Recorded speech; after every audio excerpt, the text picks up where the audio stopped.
watching a presentation of the Southeastern Conference on ABC.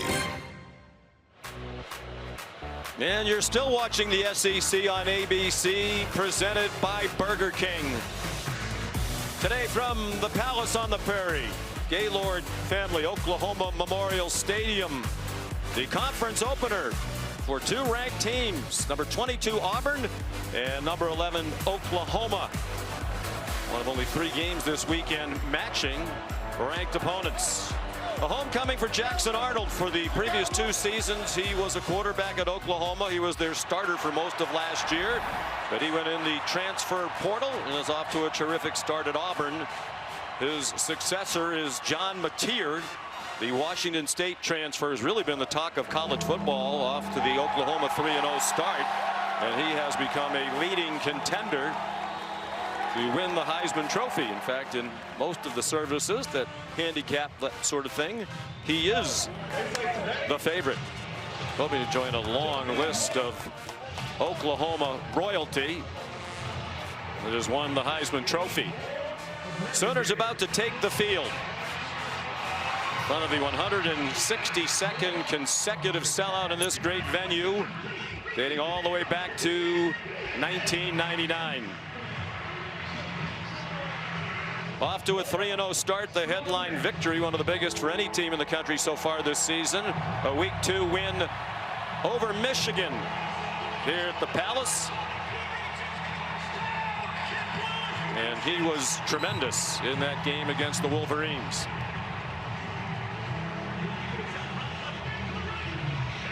Coach Brent Venables hoping his offense starts more briskly than the Sooner Schooner, having a little trouble getting out of the gates. And here it comes, one of the great traditions in college football.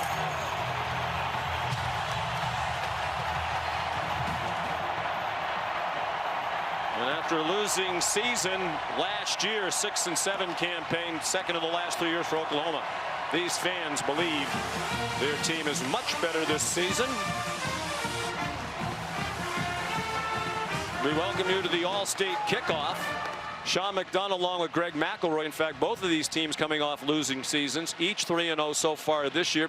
And it feels like in this conference, if you're going to have the season you hope to have, this is the kind of game you need to win. Both quarterbacks have been terrific. In the case of John Mateer, what makes him so great? He is so good when a play breaks down. I think he's probably the best in college football through the first 3 weeks. Just when the defense calls the perfect play and everything's covered, you think they won, he breaks contain and turns something magical into the play. He's been terrific all throughout. He's so competitive, and he'll be up against a terrific pass rush today for the Auburn Tigers. He's been perhaps the best player in college football so far this year. He's the successor of Jackson Arnold. Jackson had a tough year here last year, was not a very good team around him on offense. The coaches hoped that he would stay and compete with a transfer portal quarterback to keep the job as the Sooner signal caller. He decided to leave before he knew Mateer was coming here, and Hugh Freeze is delighted to have Arnold. And he's still a very talented young man. At this point of his development, though, it's his legs that make him very difficult to defend. He is really good and broke down Baylor just a few weeks ago. 137 yards on the ground in that game. So you got to be mindful of him taking off at any point and creating explosives in the run game. Here's Molly McGrath down on the sideline with Auburn coach Hugh Freeze. Coach, what kind of emotions have you seen from your quarterback Jackson Arnold today ahead of facing his former team? He's mature, flatline, focused, ready to execute each given play to the best of his ability. He's in a good spot. All right, thank you, Coach. Absolutely. Sean.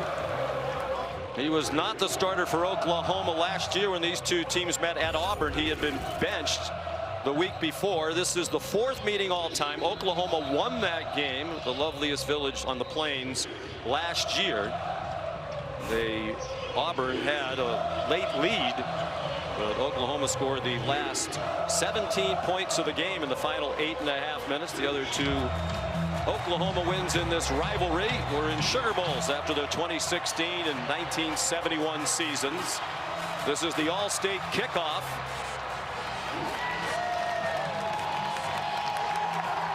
Oklahoma won the toss and deferred, so Hugh Freeze elected to receive the opening kickoff with a very dangerous Rayshawn Pleasant back deep. 3 career kickoff returns for a touchdown. 1 in their opener. Very impressive win at Baylor. That came in the 3rd quarter. He had 2 last year for Tulane. Tate Sandell kicks off. Temperature near 90 degrees. Just outside of Oklahoma City. Very little breeze to speak of as the left-footed Sandell gets this one underway. It's returnable from the 6 for Pleasant. They got a hit shy of the 20 and lunged forward near the 24. There comes the Auburn offense and some boos for Jackson Arnold.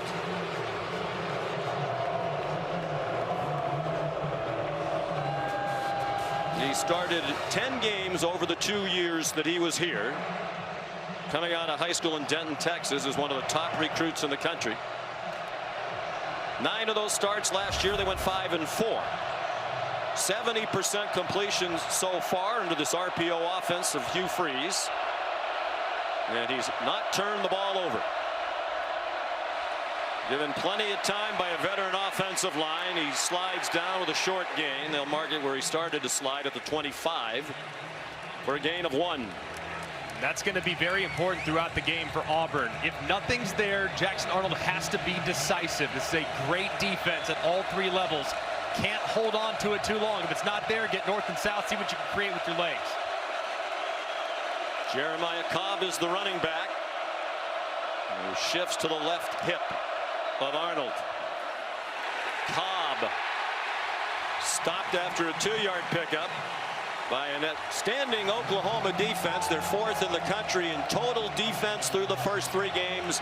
4th in scoring defense, giving up just 6.3 points per game in wins against Illinois State, Michigan, and last week at Temple. They haven't given up a point in the first quarter this season. 3rd down and 7. Those who used to cheer Arnold now making it very difficult for him. More than 80,000 here. Again, plenty of time. Now out of time and taken down by Taylor Wine.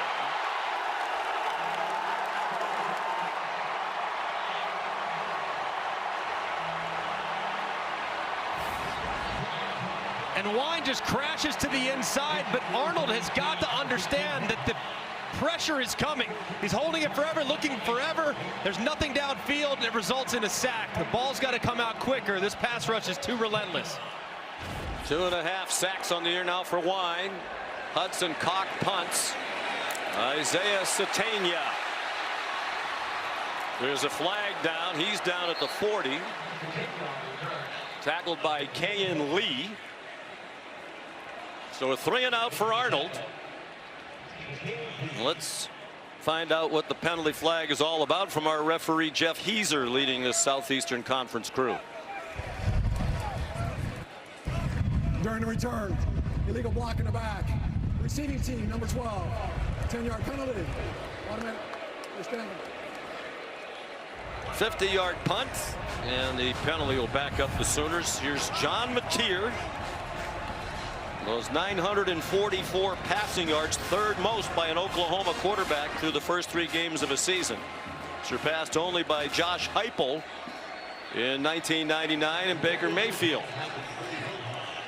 Second you watch that young man, his competitiveness just jumps off the tape.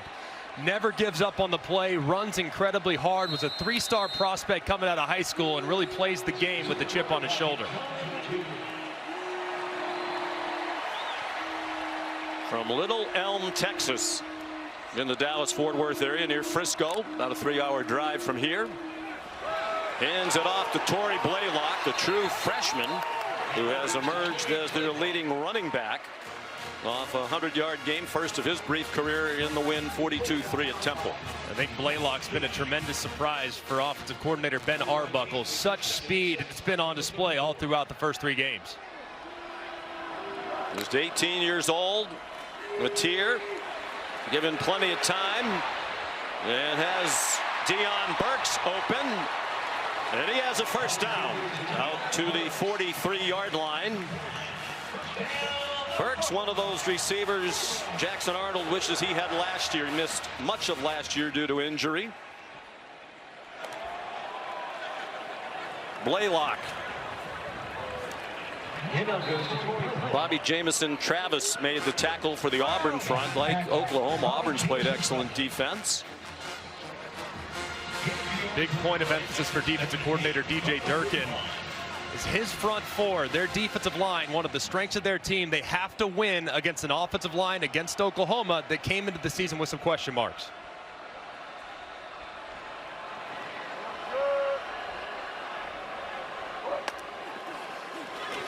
Matier under pressure. Takes off running and walked the tightrope along the sideline. They're going to give him the Auburn 49, about 2 yards short of the first down. That's what Matier does. As soon as you think the defense is about to make a play, he breaks contain and makes it 3rd and manageable. The Auburn coaches said he's really more dangerous in those scramble situations. Blaylock lowered his head, did not get the first down. Robert Woodyard and Kensley Ledore Faustin there, 2 of the stalwarts of this Auburn defense. DJ Durkin's defense is going to try to stop a 4th and 1.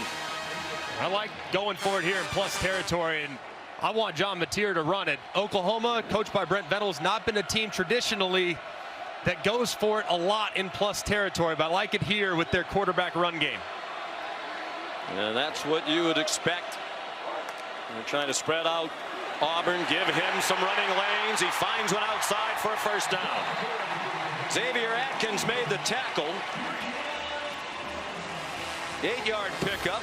DJ Durkin knew the quarterback run was coming. They still couldn't stop it. Just a great job of Matier getting to the outside. Running out of time, throws it. Burks is open. It's over his head. Matier had to throw it under duress. Matier admitted that he really wasn't that fast growing up. He wasn't a guy that used his legs very often, and during COVID, he trained on a hill. He said, I watched Derrick Henry tape, and I wanted to get faster, so I started running up a hill next to my house, and he feels like that's what has allowed him to become a much faster player. Certainly paid off so far for the Sooners offense.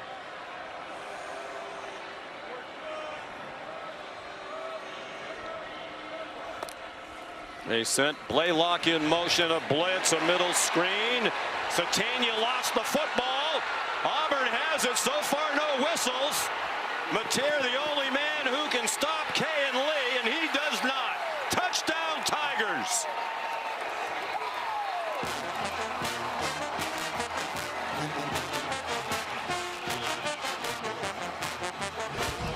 "64 yards if it stands." You know Mitch Wilkins in the replay booth is going to take a look at this. GWES Robinson ripped it out. Right there, the ball's starting to come out. Did he ever secure the catch? It looked like his backside was down, but the ball was coming out at that point. But did he secure the catch, make a football move? Because that's what needs to be determined if you're going to call this a fumble.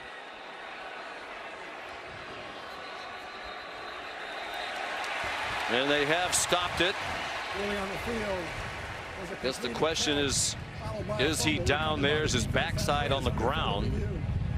I think he secured the catch. Let's bring in Matt Austin, our officiating expert. Ball's kind of swirling around there, Matt, but let's yield to the expert. What do you think? Well, Sean, I'm not sure he ever had full control of the ball. It did look like he stuck it to begin with. As they started to put it away, it looked like it did start to come out.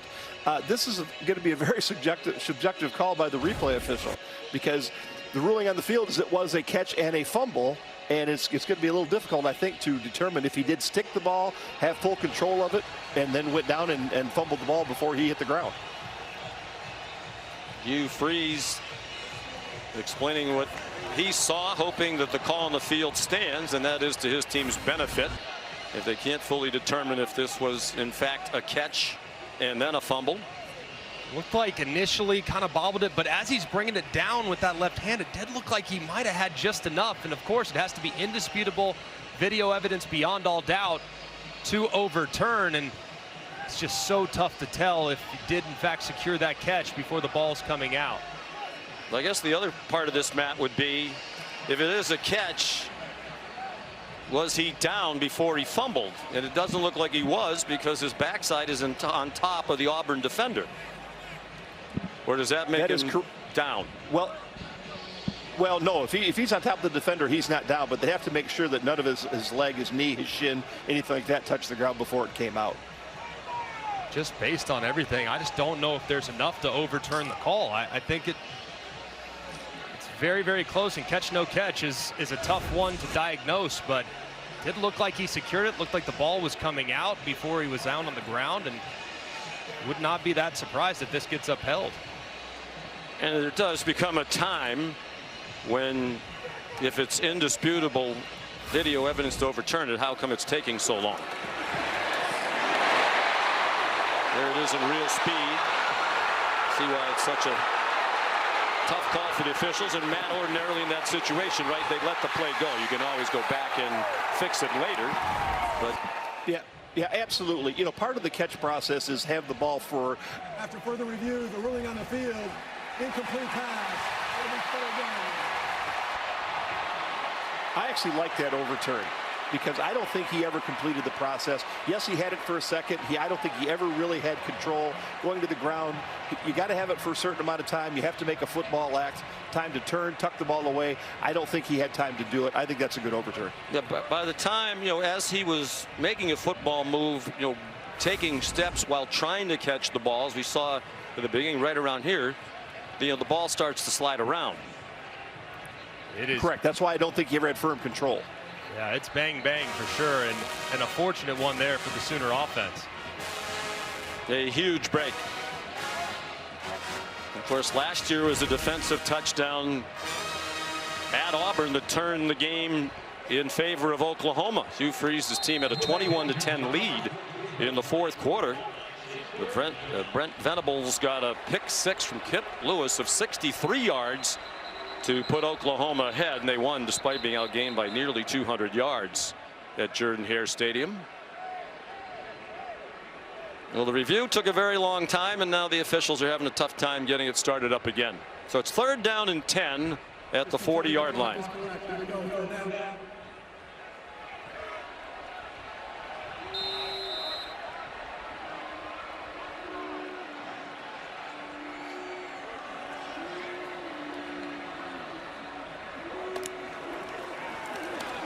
Mateer takes off from the pocket again. There are 2 flags in the secondary.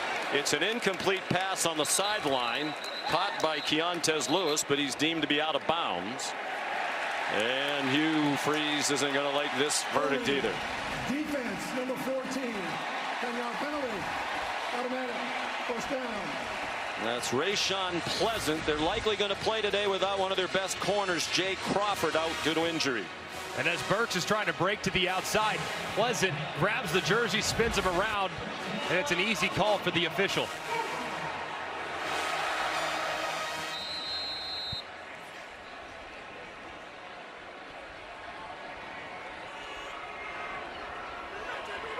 They're at the 30. Crowd gets very silent, and now another flag.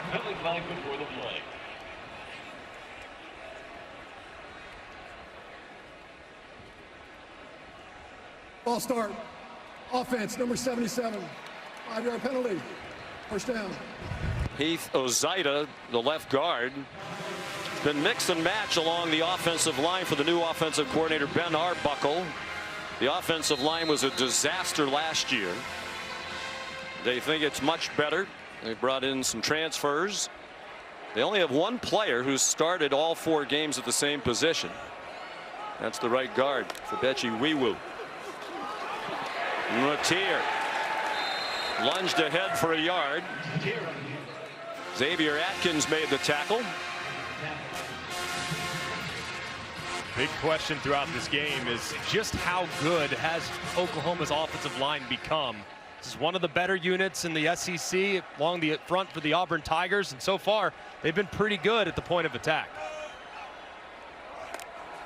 10th play of the possession. It's been drama-filled.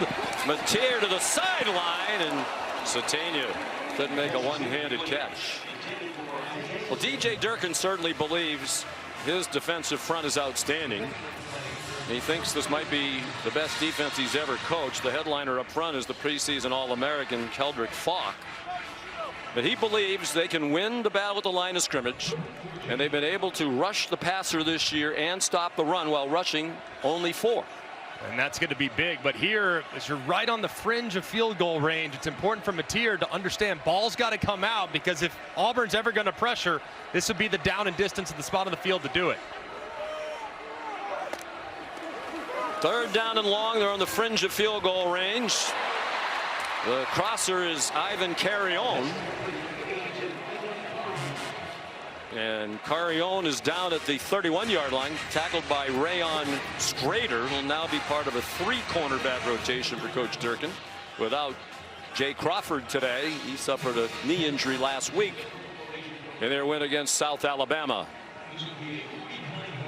Well, here's a 49-yard attempt for Tate Sandell, new field goal kicker, transfer from Texas San Antonio. Late player ran on for Oklahoma.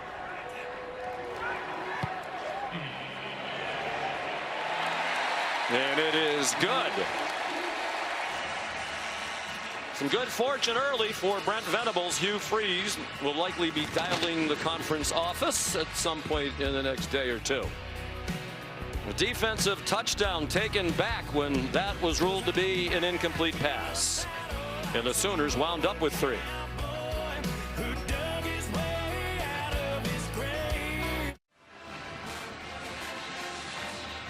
Get ready for WrestlePalooza, our first ever WWE premium live event on ESPN tonight at 7 Eastern. Featuring a couple of legends, John Cena and Brock Lesnar. Stream WrestlePalooza exclusively on the ESPN app with the ESPN Unlimited plan. Get on the ESPN app to unlock your access. I have my fellow New Englander John Cena in that one. Oh yeah, I'm going to go Lesnar. I think Lesnar, the heel, goes and gets it done tonight in Indy. Well, now that gambling is allowed, I guess we could put a friendly wager on that. That's fine. I'll buy you. How about a new suit? I need it. Tate Sandell sent it down to the 5. Here's Rayshawn Pleasant. Flags everywhere. It has been a flag fest through the first 6.5 minutes.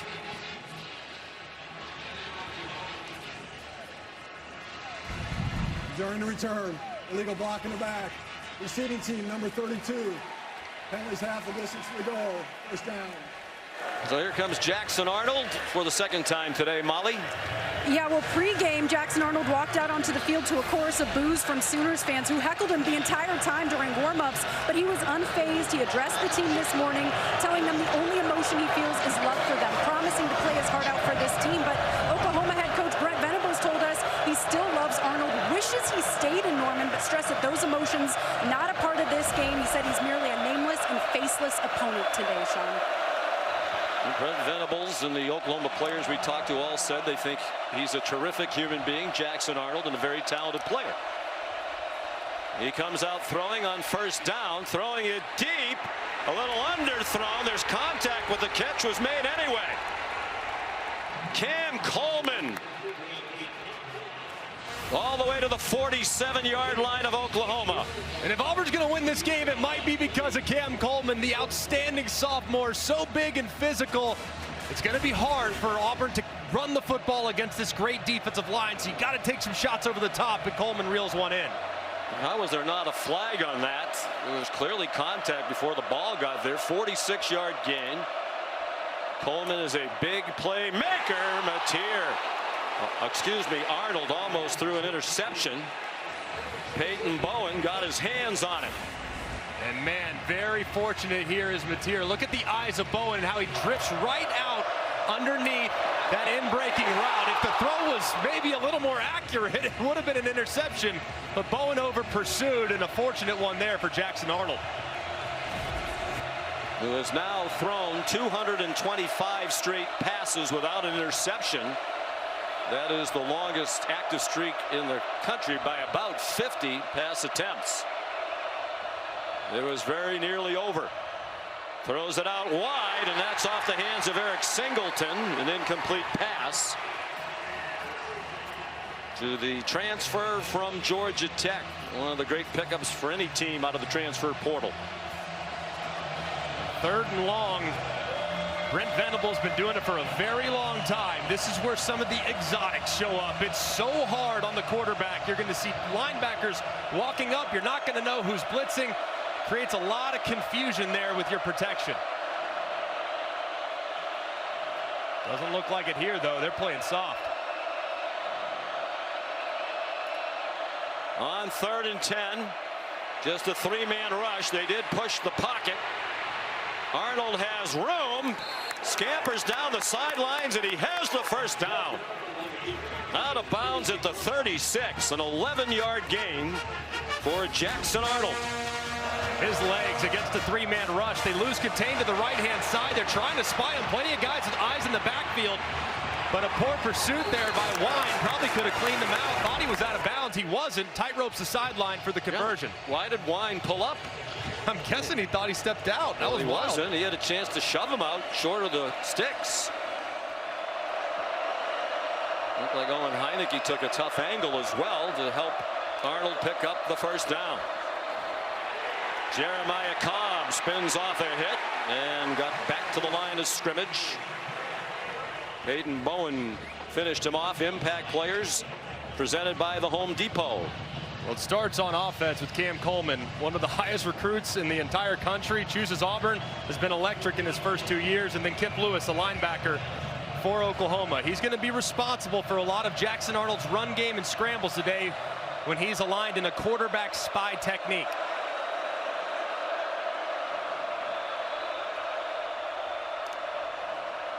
Sixth play of the drive. Arnold given a clean pocket on target. First down and more for Malcolm Simmons. Finally spun down near the 20 by Robert Spears Jennings, a safety. The 15 more, and now a late flag thrown at the end of the play.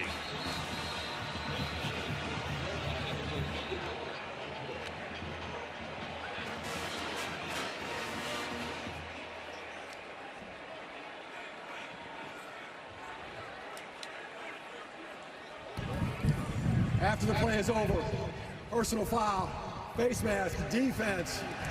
Penalty is half the distance to the goal. Automatic first down.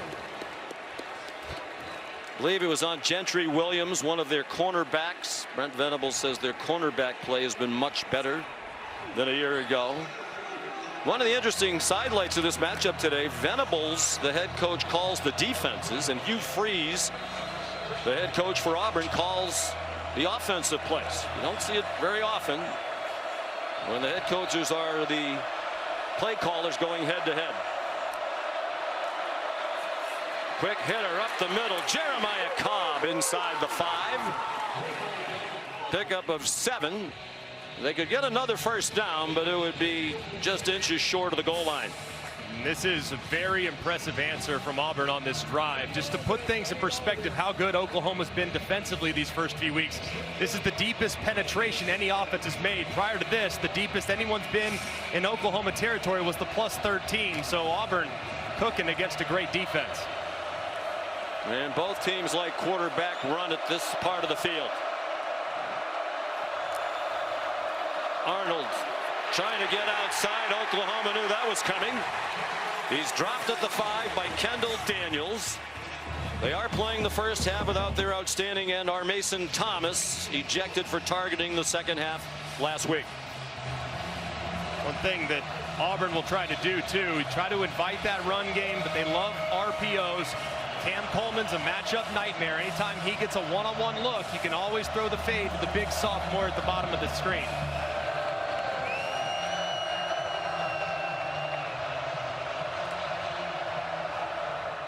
Auburn was dreadful in the red zone last year. They've been perfect this season. Here's Singleton out of bounds for very little gain. Matter of fact, no gain on the play. And the field goal unit will come on for Hugh Freeze. A good answering drive to get some points, but some confusion on first down, not timing up the snap, not timing up the snap there on third down. Some opportunities missed there for the Auburn offense. So here's Alex McPherson. Hopefully you saw the great piece by Jen Latta on game day this morning. Missed almost all of last season due to some very severe illnesses, ulcerative colitis and Crohn's disease. He's been one of the best kickers in the country. They're thrilled to have him back. That one is good from 24.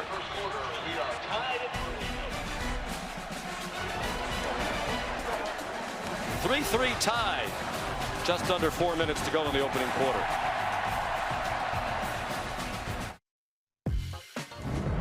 SEC on ABC College Football is presented by Burger King. You rule. The Sooner Schooner made its first appearance September of 1964. One of the great traditions in college football ever since. I remember working with Mike Gottfried when he told stories about coaching Kansas, coming here, being the homecoming opponent. He was actually worried about the health of the horses because Oklahoma scored so many points. Something tells me they get plenty of running with what offenses we've seen over here in the last 15-20 years. Off the charts good on that side of the ball. So a 3-3 game. The first points given up by Oklahoma in the first quarter this season. They've given up only 19 total through the first 3 games. That was the fewest through 3 games since 2009. Connor Gibbs is the kickoff man. With McPherson still working his way back to full strength. Alex McPherson said he started to feel unwell late in the 2023 season. In April, he got diagnosed with ulcerative colitis, lost more than 50 pounds, had his large intestine removed. Now his small intestine, to compensate, pokes out of his side. They mentioned on the feature this morning his left side, so the ostomy bag that he has to wear does not interfere with the kicking. Gradually gaining weight back, and his leg getting stronger. And Hugh Freeze says he thinks they might be able to try a 50-yarder today. His previous long so far this year's 34. Here's Jaron Kanik, the outstanding tight end, for 9 yards on first down.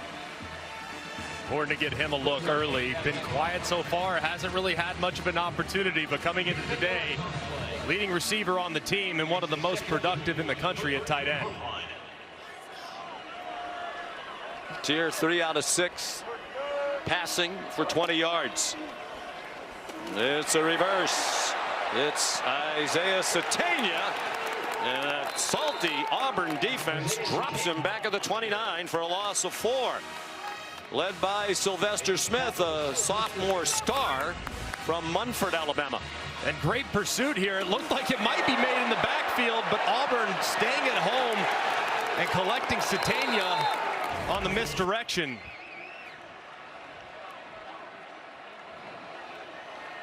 It's a very deep team.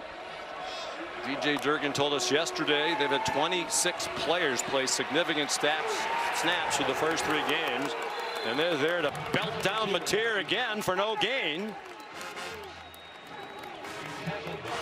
Atkins there for Coach Durkin. And the big question in this game was, how would Auburn's secondary hold up against an electric group of wide receivers? And so far, they've held up very, very well. They did have the holding penalty that gave them the first down, but for the most part, the coverage has been sticky and Mateer hasn't had many answers. So Grayson Miller will punt. He was the backup when the season started behind Jacob Ulrich, but Ulrich suffered an injury. Miller got the chance, and he's been terrific, averaging 49 yards per punt in the last 2 games. A low line drive caught by Malcolm Simmons, and he's taken across the boundary at the 27-yard line. 47-yard punt, a return of 3. 2 undefeated teams in the SEC opener on ABC.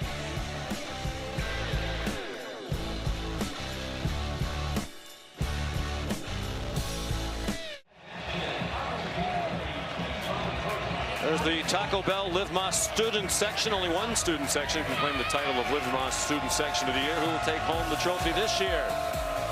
The rejuvenated fan base with the 3-0 start. The proud program with 2 losing seasons in the first 3 under Brent Venables. We're tied at 3 under 2 minutes to go in the opening quarter.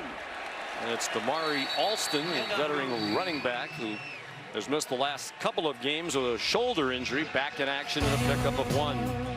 Jackson Arnold, one of the top recruits in the country, number 3 overall, coming out of Denton, Texas. Behind Malachi Nelson and Dante Moore, a couple of fellow quarterbacks. 1 year as the backup to Dylan Gabriel. He started the Alamo Bowl, lost to Arizona, but he was prolific in that game. Then 9 starts last year. They went 5-4. He transferred to Auburn. And he is wrapped up and taken down by one of his former mates, Owen Heineke, the redshirt junior from Tulsa, in a transfer from Ohio State. And a great job here protecting initially as Heineke is coming right up the middle. But Arnold, that ball's got to come out. He tries to take off just a little bit too late, and Heineke makes the play. Key for both defenses, discipline in your rush lanes, because you know these quarterbacks are going to pull it down and take off with regularity. 3rd down and 11.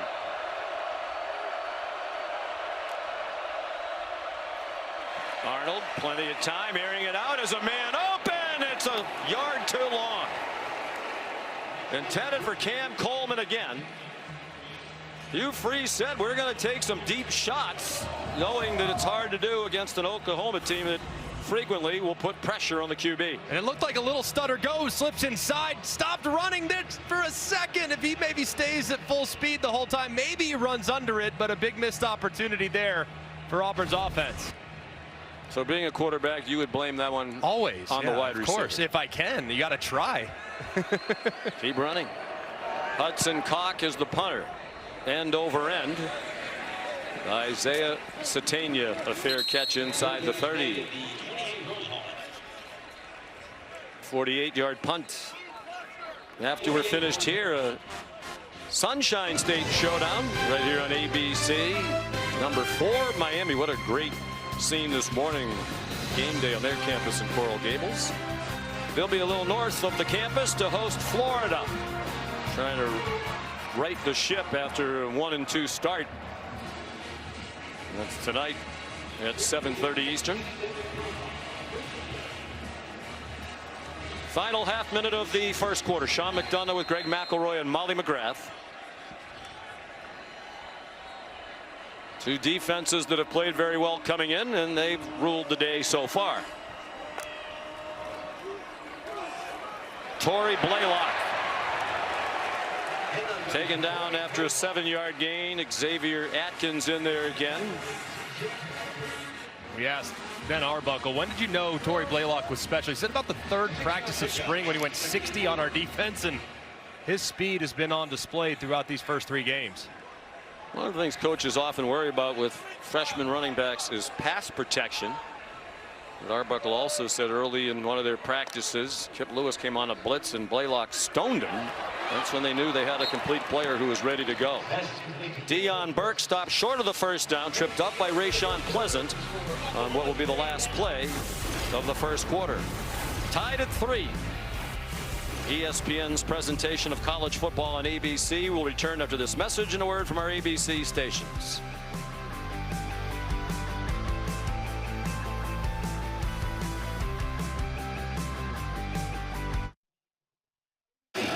Coach, that defensive touchdown overturned in the first quarter. What did you say to the officials about that call? I don't know how it's not a fumble. I don't know. Maybe they had a different view up stop. It looked like he juggled it first, regained it, ran. We stripped it. Thought it should have been a touchdown. Thank you, Coach. Yep. That was Hugh Freeze with Molly a moment ago. What would have been a 64-yard fumble return for a touchdown for Auburn. A 7-0 lead was overturned after a lengthy delay. I agree with Hugh Freeze. It looked like to me, while it wasn't tucked into his body, it didn't look like the ball was moving. So I can understand from his vantage point why he thought it was a catch, and then the ball was then stripped and returned to the house. Taking a couple of deep shots. A lot of teams don't try that very often against Oklahoma. He said sometimes he thinks their secondary can get flat-footed. They completed one big one, had another man behind the defense and missed on the completion. Delay game. Kicking team. 5-yard penalty. 4th down. So Grayson Miller will punt again after the 5-yard walk-off.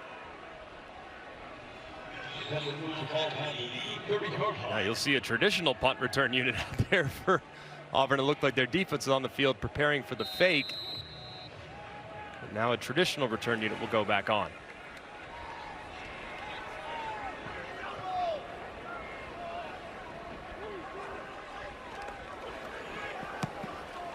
Grayson Miller, my goodness, a bomb, and Malcolm Simmons elected to field it inside the 5.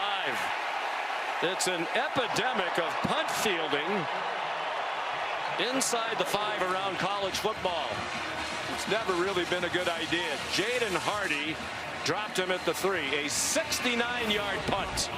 And just a massive mistake from Simmons, who just, for whatever reason, just lost track of where he was on the field, tracked it all the way into the end zone, and just an enormous moment for Oklahoma.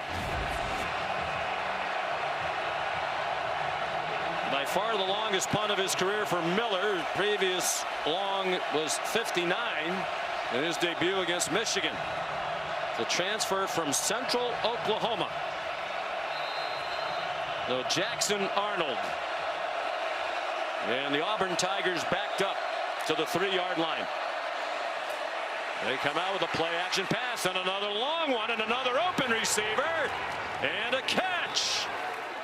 Cam Coleman with Cortland Guillory in coverage, a true freshman, good for a 40-yard gain. That's twice now, backed up with Arnold in his own end zone. They take a shot to Coleman in one-on-one, who makes a great play on the ball, securing it and reeling it in after the big completion. A little bit of a limp as he comes off. Caught 37 balls as a freshman last year. Really came on late in the season. It's a deep and talented receiver group. Ole Miss had some terrific receiver rooms when Hugh Freeze was the head coach there. He's not ready to compare this bunch, but he says there's a chance they could be as good. They're not reluctant to throw the bombs today, and that's out of bounds, intended for Horatio Fields, with Guillory in coverage again. We know that this is a very aggressive Oklahoma defense, and the way to soften them up, a little double move, a little stutter go. Perfect timing. Threatens the toes of the defender Guillory, the freshman, and Coleman goes right behind him for a big play, and they try to go back to the well with the exact same play right after it. Not much success with downfield throwing. Last year, again, lots of injuries to the wide receiver group. Ball start. Offense. Number 76. 5-yard penalty. Mason Murphy, the right tackle, a transfer from USC, and really a dreadful offensive line that Jackson Arnold had to play behind at Oklahoma here last year. Yeah, and that's kind of been the question here these first few weeks. He's been very efficient on the underneath. He's done a great job running the ball. We know that, especially on scrambles. But the deep downfield passing attack has yet to really come on. And so far today, it's been much improved.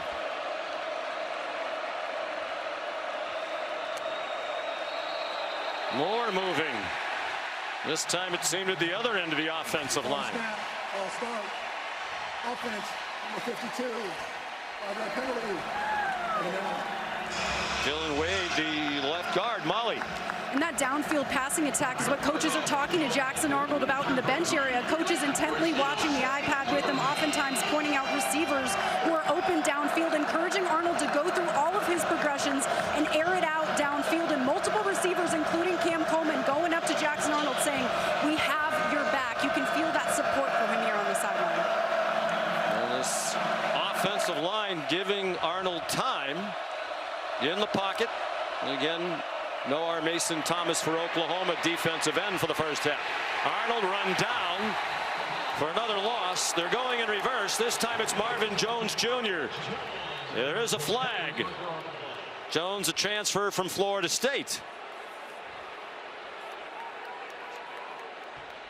Did he grab the horse collar here? Personal foul. Horse collar. Defense, number 97. 15-yard penalty. First down. Wow, what a break. As Jones Jr.'s in pursuit, you see him grab inside the collar of Jackson Arnold, dragging him backwards. Arnold turns right around, points at him, knows it's immediately going to be a foul, and what a break for Auburn on 2nd and 20 to get a fresh set of downs. Brent Venables was quite honest. We talked to him yesterday about Jones. He said when he was here for spring practice, I was really unimpressed. But he made rapid improvement. And he's off to a nice start this year for the Oklahoma defense. Another opportunity now with Coleman up top, potentially in one-on-one against Guillory, the freshman. Safety creeping over, trying to help with that in mind. There's another flag. Jackson Arnold belted down for no gain by Kobe McKenzie.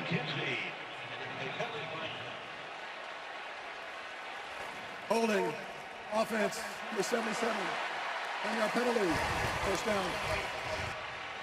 Well, they're all taking their turns getting a penalty. That's the third different offensive lineman on this possession. Jeremiah Wright, the right guard. And you'll see as he works across, he just throws the linebacker on the ground, and that's what results in the flag.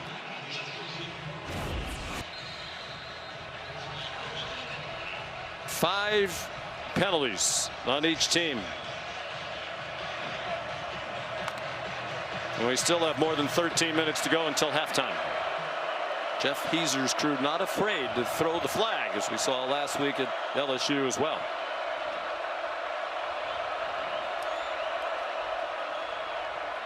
Arnold sacked back inside the 30. David Stone, the defensive tackle, for a 9-yard loss. And picking on Jeremiah Wright again. Watch Stone loop right around as his nose tackle crosses face. He loops right inside and drops Arnold for a sack. Well, Brent Venables raved yesterday about Stone. In his second year, he was the top defensive tackle coming out of high school 2 years ago. That ball is ricocheted up in the air and incomplete off the hands of Preston Howard, one of their tight ends.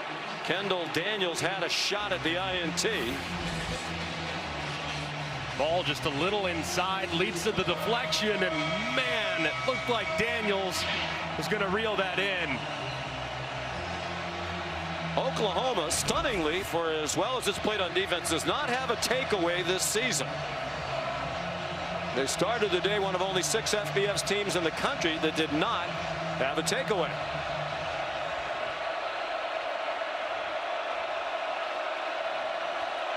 Third down, 28. Jackson Arnold heading toward the sideline. It's going to be a timeout. What do you have for third down and 28, Coach? We'll find out when we come back. 3-3 tie in the SEC opener for Auburn and Oklahoma.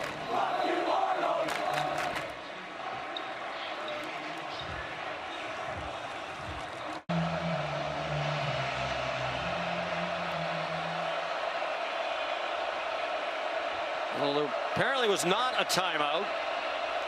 They did stop the play for some reason, let the teams go to the sideline, but they came quickly back out. And on fourth down, Damari Alston was tackled by Marvin Jones Jr. Apparently they assessed the delay of game penalty rather than grant the timeout. Yeah, on the 3rd and 28, what's the difference between 3rd and 28 and 3rd and 33? You might as well save that timeout. But either way, just a miserable moment there for Auburn going backwards with the penalties. Hudson Cock running for his life, and he's tripped down. Looked like his knee was down, and they're going to whistle him down back at the 12-yard line.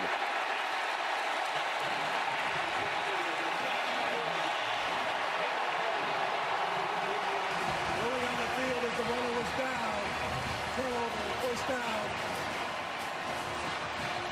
It looked like it was a bad snap from Reed Hughes, the long snapper, number 44. It looks low and away. But you kick it. You can see, I don't know what stopped Cock from just kicking it with the left leg or something. getting anything out of it. He tried to make a guy miss, and that's just not a winning recipe. Just catastrophic mistakes from Auburn that last few plays. It wasn't a great snap, but it looked like he had time to just get it off. Michael Boganowski made the tackle. So a huge special teams miscue.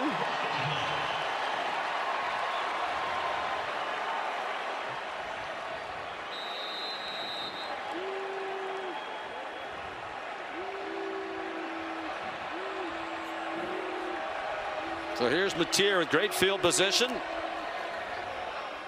Fake the toss, trying to find room. Flags thrown. Stop us if you heard that before today. Xavier Atkins, another tackle. Offense, number 77. 10-yard penalty. First down.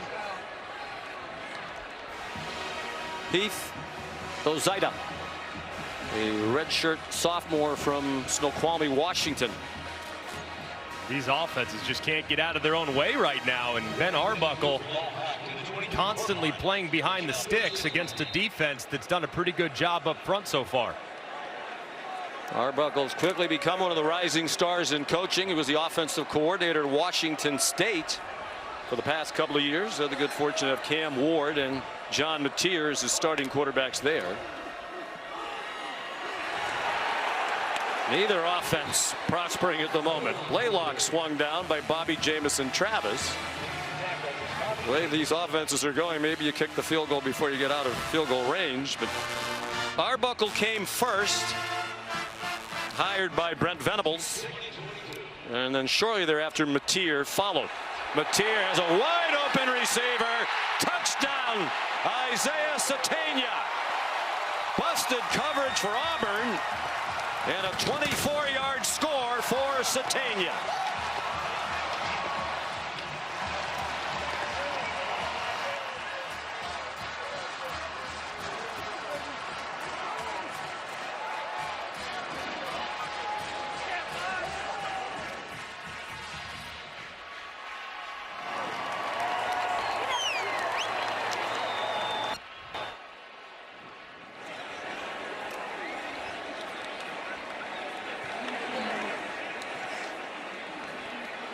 DJ Durkin can't believe it. Mateer took advantage of it.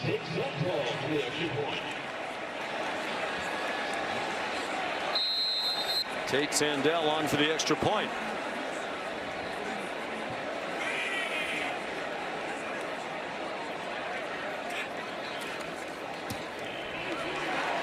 It's 10-3. Isaiah Satania, one of the reasons their receiving corps has improved. Transfer from Arkansas, has his first touchdown as a Sooner.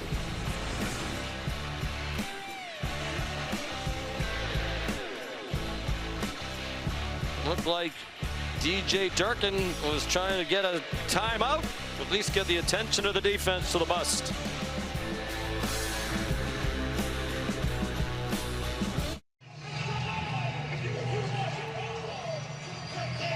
And a crazy moment a second ago. Here is Satania, who looks like he's walking off the field from the previous play.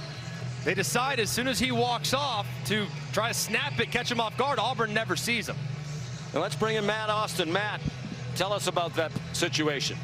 Yeah, I wish I could see the player all the way to the sideline, but I can't. But you cannot use the substitution process to deceive your opponent. If that's what they were trying to do, that's an unsportsmanlike conduct penalty. It should be 15 yards and no touchdown. Perhaps that's what Hugh Freeze was screaming at Jeff Heezer about. And I guess that's tough to tell, right? Perhaps, hey, Satania, just we want you to stay back out there. Maybe it wasn't intended to deceive, but sure looked like it. Certainly did, especially as he was walking so gingerly to the sideline. So I guess, Matt, the other question would be, how do you determine the intent in that situation? Well, from the body language of him walking off, I agree with Greg.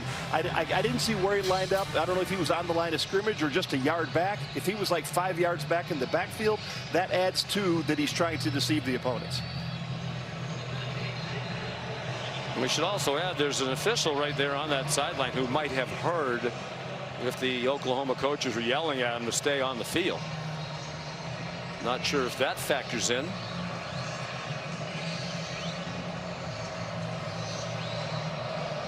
So Sandell will kick off.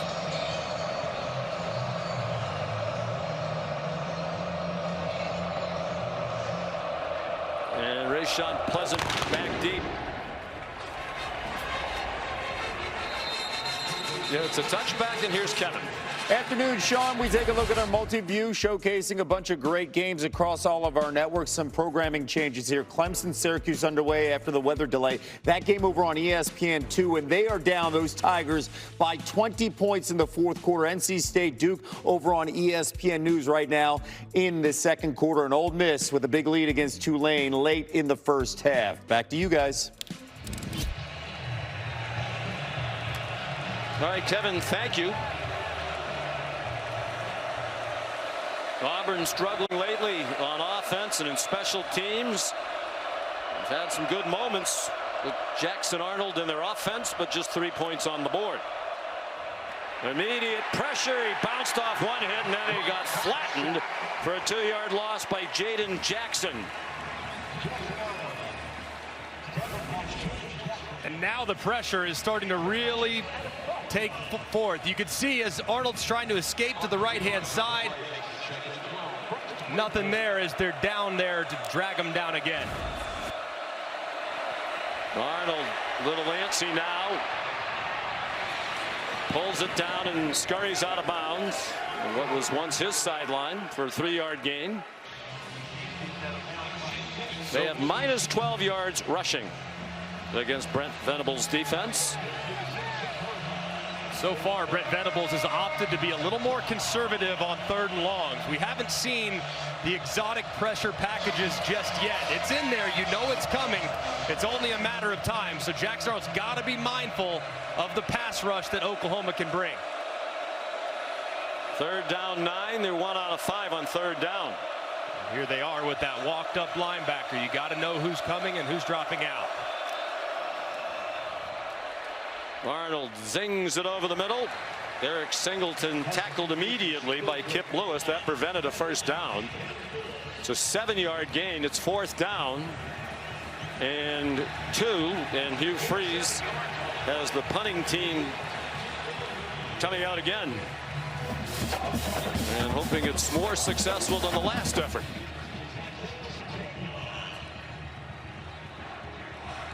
Hudson Cock is from Australia. No problem with that snap.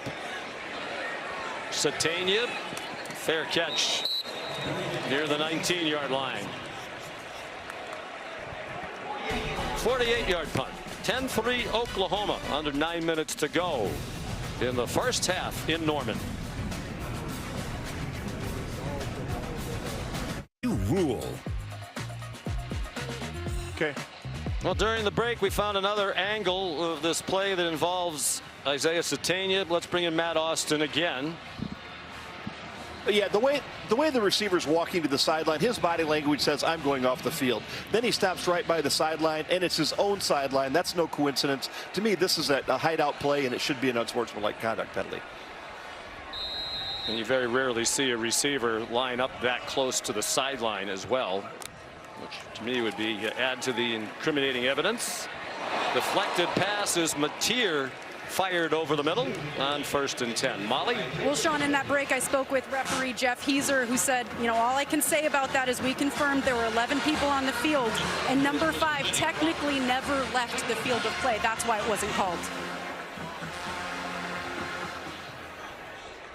We'll see if Matt Austin is buying that explanation after this play. 2nd and 10. Torrey Blaylock. Matt, do you accept that explanation? You were a longtime SEC referee. Well, I don't disagree with anything Jeff said, and strictly by the rule, the player did meet the requirements. He was inside the numbers at the ready for play, or when the ball was made ready for play. But again, you can't go off and pretend you're leaving and stay on.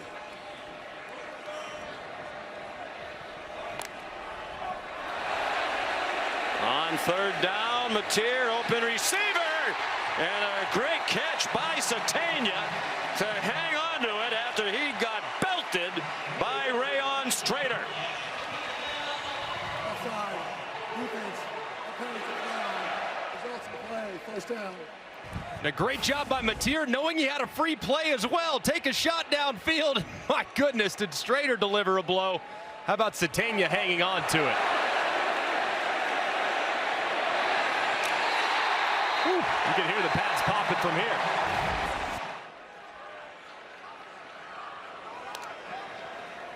"29-yard gain. Mateer play action. Another open receiver. Another first down.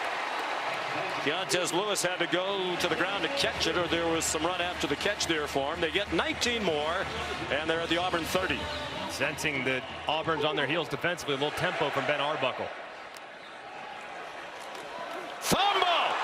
Mateer just lost it as he pulled it away from his teammate. Wanted to keep it and run to his right. And Kieron Crawford has recovered for Auburn.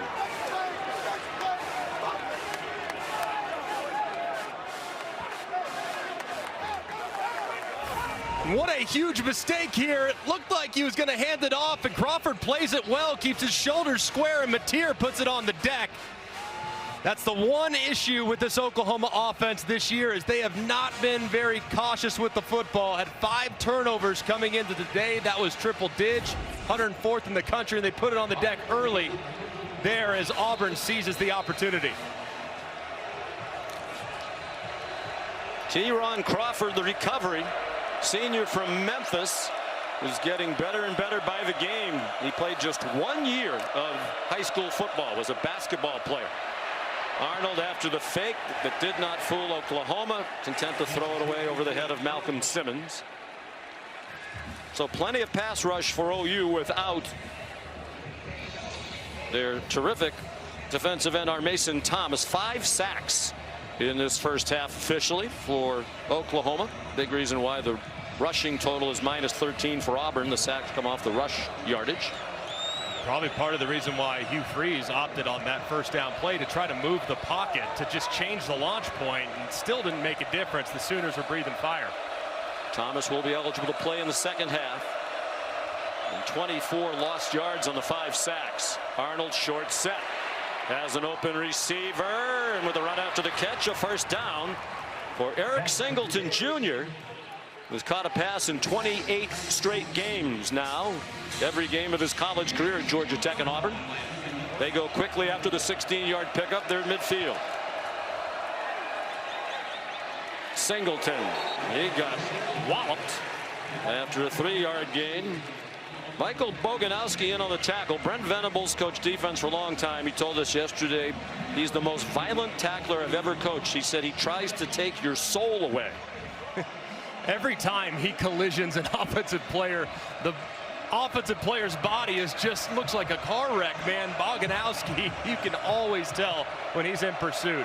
Fun to watch. 2nd and 8. Oklahoma leading 10-3. Arnold smothered at the line of scrimmage. Jaden Jackson there, defensive tackle.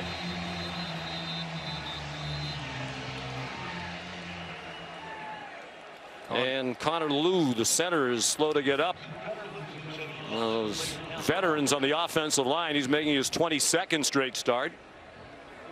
That's a big one, too. And Connor Lew is that stabilizing force there in the middle. And against this pass rush, his absence for a prolonged period would be significant. Loss of 2 on the last play. 6 sacks for Oklahoma.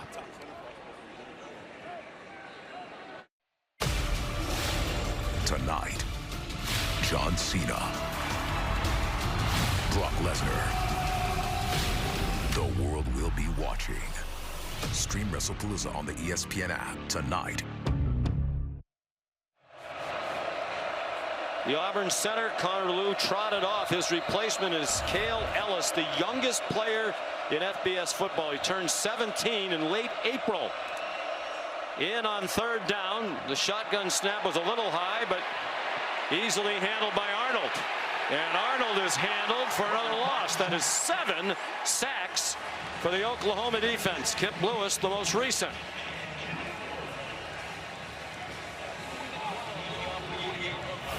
And a big missed opportunity here for Jackson Arnold. You're going to see number 4, Malcolm Simmons. They're trying to double inside. He goes right out over the top. He's got to step on the defense. Arnold never sees him, and that would have been a huge play had his eyes been on the slot receiver at the bottom.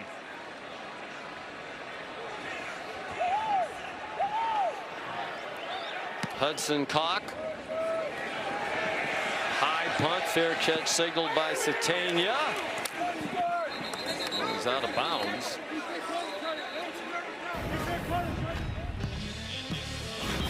Some missed opportunities for Auburn. This you thought was going to be a fumble return to the house. Then Satania walking off to the sideline. They don't cover him. They don't see him. Results in a very easy touchdown pass for John Mateer. Just some big moments that have been missed by the Tigers. And well, the fumble return wasn't really their miscue. They got a fumble. They returned it. It was called back. Hugh Freeze, I think, still very upset. We talked to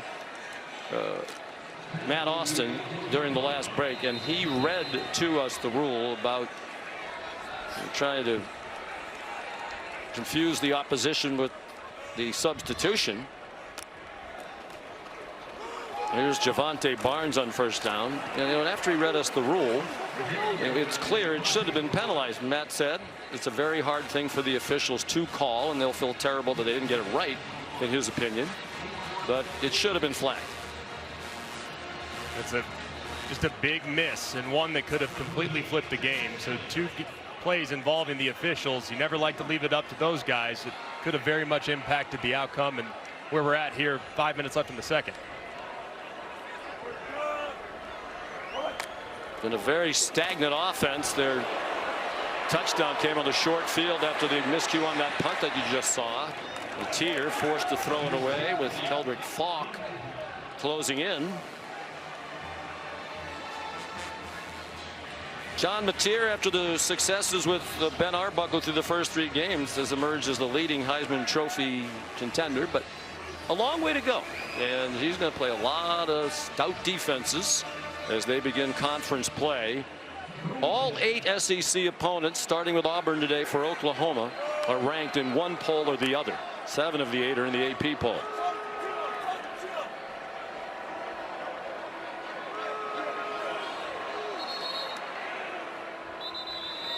And a timeout called by Oklahoma. Oklahoma, 30 seconds.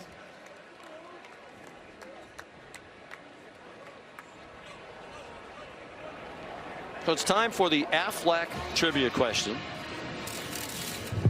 Aflac.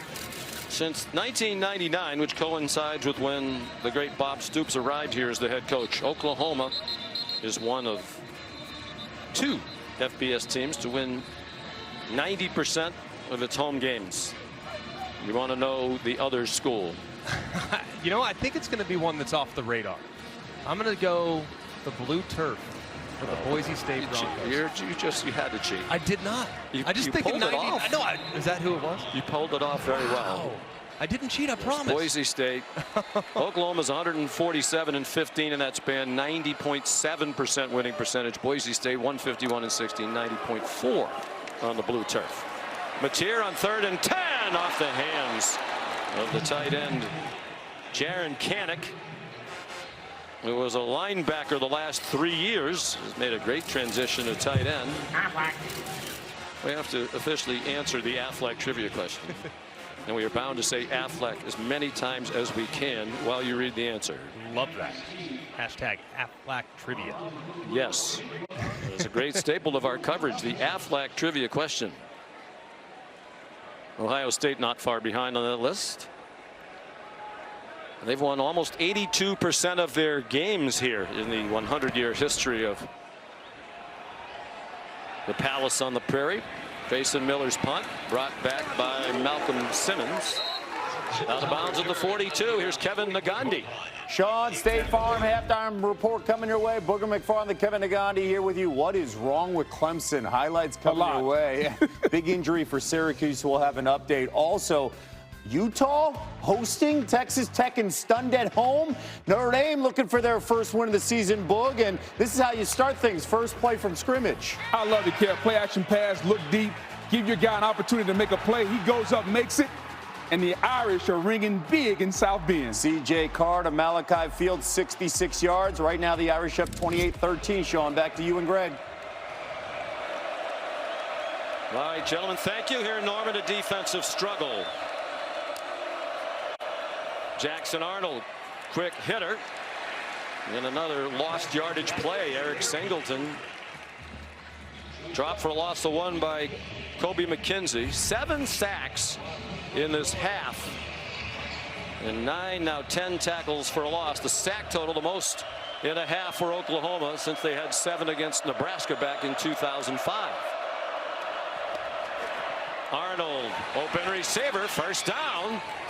Singleton to the 43 of OU. An 18-yard pickup. Peyton Bowen made the tackle. He was a high school teammate of Jackson Arnold at Dyer in Denton, Texas. That was a much more decisive throw there from Jackson Arnold. Got it out on time, beat the pressure, and found a completion. 9 out of 15 for 143. Under 3.5 to go. 3 timeouts for Auburn, 2 for Oklahoma. Looked like the right tackle was retreating early, and there is another flag. Reminder, young center in there. Snap, false start. Offense, number 77. 5-yard penalty. First. Third false start penalty against Auburn. 7th penalty total. And again, the backup center, the true freshman from Canton, Georgia, Cale Ellis. Just 17 years old. He won't be 18 until next April 29th. If you want to send him a card, you have plenty of time to pick one up. And it's extremely difficult against this defense with all the disguises that they throw at you. Alston. With a first down, it seems. Kip Lewis there at the end of the play for the Sooners. It is a first down with a 15-yard gain. That's exactly what they needed. That was very nice. One of the few times today we've seen from Auburn's offense a perimeter run. So far, things have been very stout up the middle. Now they might have to tack the edges a little bit on the ground. And you wonder if they might want to slow down the operation just a bit. Run down the clock. They have plenty of time. All 3 timeouts, a 2-minute stoppage. And they are running the play clock down to 5. Arnold throws back over the middle. Damari Alston, the senior from Atlanta, one of 4 team captains, a 7-yard reception. Sammy Omosigo was there for Oklahoma. Omosigo raved about Jackson Arnold when we spoke to them yesterday. Said they remain very close friends, FaceTime all the time, trying to beat his former quarterback today. 2-minute timeout, Oklahoma and Auburn.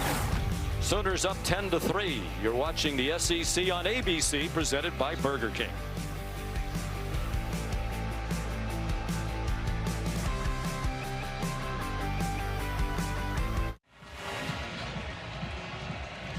You're watching the SEC on ABC on a sunny and warm day with the temperature near 90 in Norman, Oklahoma. Conference opener for both Auburn and Oklahoma, coming in ranked, both 3-0 against non-conference competition. Connor Lew is back in at center for 2nd down and 3 at the 2-minute timeout. Oklahoma up by 7. But the Tigers driving. Oklahoma showing max blitz, so Auburn getting to a blitz beater here. And they tried to bring that blitz. It's out wide. Singleton stays on his feet and got to the 15-yard line. Sammy Omosigo made the tackle. It's an 11-yard pickup. Great balance by Singleton after Gentry Williams couldn't get him on the ground. And a great check there from Jackson Arnold. Seeing the pressure all out, you have a menu of options to go to when you see that cover 0 max blitz. They go to a screen. Singleton breaks a tackle and gives them a fresh set of downs. Arnold's 11 out of 17 for 160. In his return to Oklahoma, they bring a blitz from his left. And Alston off tackle to the right. Stacked up for a minimal gain. Marvin Jones Jr., Owen Heineke on the stop, and a timeout call. Timeout. Oklahoma. Please reset the game clock. 1 minute, 22 seconds.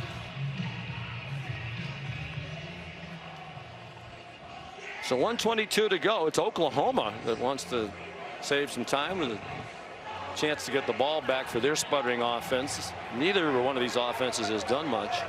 And Greg, we talked to Hugh Freeze yesterday. He said he thinks their offensive line is better. It's experienced, one of the most experienced in the country, but they've given up 7 sacks. Oklahoma's record for sacks in a game is 9. They did that without our Mason Thomas so far today. And they've had 4 penalties on the offensive line. So that group is really struggling. Yeah, they've had their hands full. And I think you got to give some credit to Oklahoma's defensive line, too, because as soon as Jackson Arnold starts to scan the field and take off, they're there to rally. They're not over-rushing the quarterback, which is showing discipline along the front. But ball's got to come out of Jackson Arnold's hands faster. He's got to be more decisive, or else more sacks are going to come. Brent Venable said we have plenty of talent without Thomas, and that's demonstrated to be true.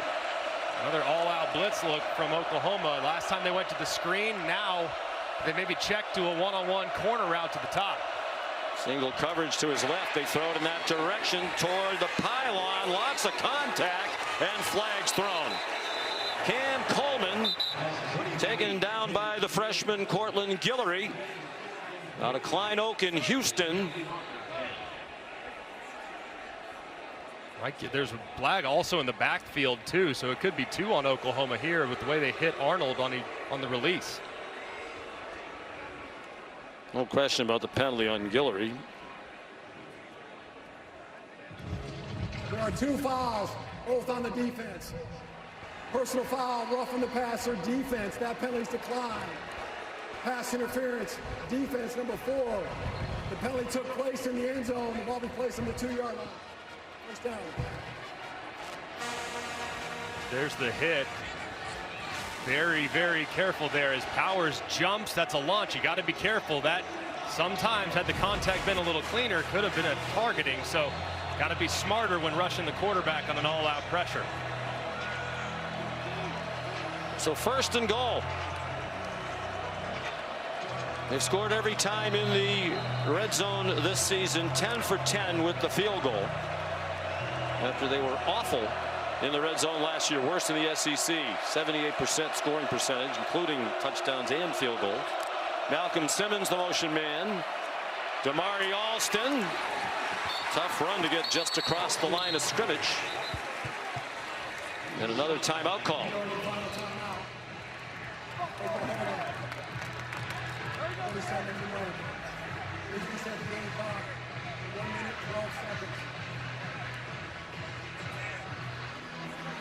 The Sooners out of timeouts, trying to get the ball back as much time as they can. ESPN supports the College Football Playoff Foundation's Extra Yard for Teachers Week each year to celebrate great teachers across the country who have inspired so many of us. Nominate a great teacher in your community by visiting cfpfoundation.org.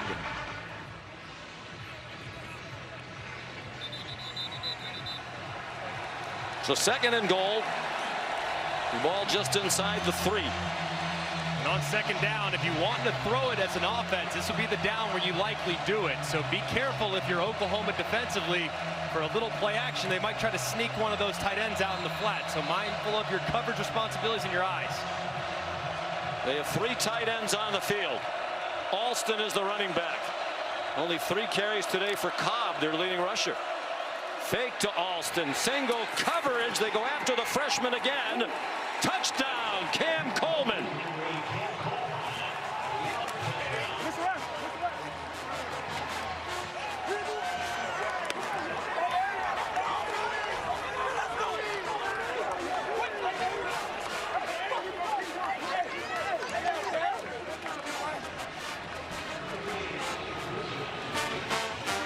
Coleman's 2nd touchdown of the season. The 10th of his brief career. Sophomore from Phoenix City, Alabama. And Alex McPherson trying to tie it. Made all 67 career PATs. Still perfect. Nifty drive, 60 yards, 8 plays. They took 3:17 to do it. Arnold 5 for 5 on the drive, including the touchdown. And beautiful placement on the back shoulder to Cam Coleman. The enormous Coleman at 6'3" and change, working against the freshman Guillory. That is a matchup that has been very advantageous to the Auburn Tigers. He has a tight split, gives him plenty of room to work all the way to the wide side of the field with the ball. That's not going to be defended regardless of who's out there. You could put Richard Sherman, Darrell Revis, you name it, as the progressive pylon shows you, Cam shows you. But the Cam cannot be stopped when the ball is placed that perfectly. 3 catches for Cam Coleman for 88 yards and the touchdown. And they've gone after Guillory a few times. Derek Nix, the offensive coordinator's in the booth, offering advice to Hugh Freeze, who calls the plays. So they're tied at 10, Greg, in a half where it feels like so many things went wrong for Auburn. They thought they scored a defensive touchdown. It got called back on a questionable review. Oklahoma's touchdown came on a play that really could have been flagged against the offense. They had the miscue on the punt, and yet they're tied at 10. I think if you're Auburn, you got to be thrilled. The defense has been the big question. How do you slow down John Mateer in this dynamic Sooner offense? And so far, through nearly 2 quarters, they have just 95 yards to the air and 20 on the ground. Harvard of Central New York, Syracuse, they'd be proud to know that I added that up, and it's 115 total yards for Oklahoma. Well, admit that you used your calculator, and we'll be good to go. Jacob Jordan, the fair catch.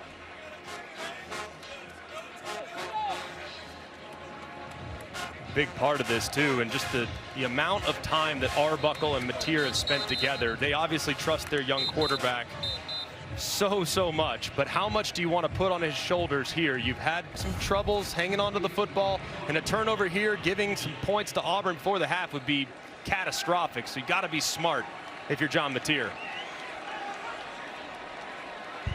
Maybe a conservative play to get it started, see if you can pop one, get better field position, and then get more aggressive. It is a short throw to Satania, down with a 9-yard gain. They don't have any timeouts. The clock will go under a minute. Blake Woodby, a true freshman cornerback of St. Francis Academy in Baltimore, made the play for Auburn. Part of that depth. Mateer forced to retreat, throws it up for grabs. It's caught but out of bounds by Keontez Lewis. They wanted a holding call on the Sooner sideline and among the 80,000 in the seats. A lot of contact there, and it was a great effort from Lewis, but just couldn't quite corral it with that left foot extended to try to stay in bounds. Rayshawn Pleasant there. Again, they're playing without Jay Crawford, their best corner. The field is an incomplete pass. That play is under further review. They're going to review it. Unless we miss something, this looked to be about as clear-cut a no catch as you can, because he doesn't have possession there, and now it comes to, I mean, what are we doing?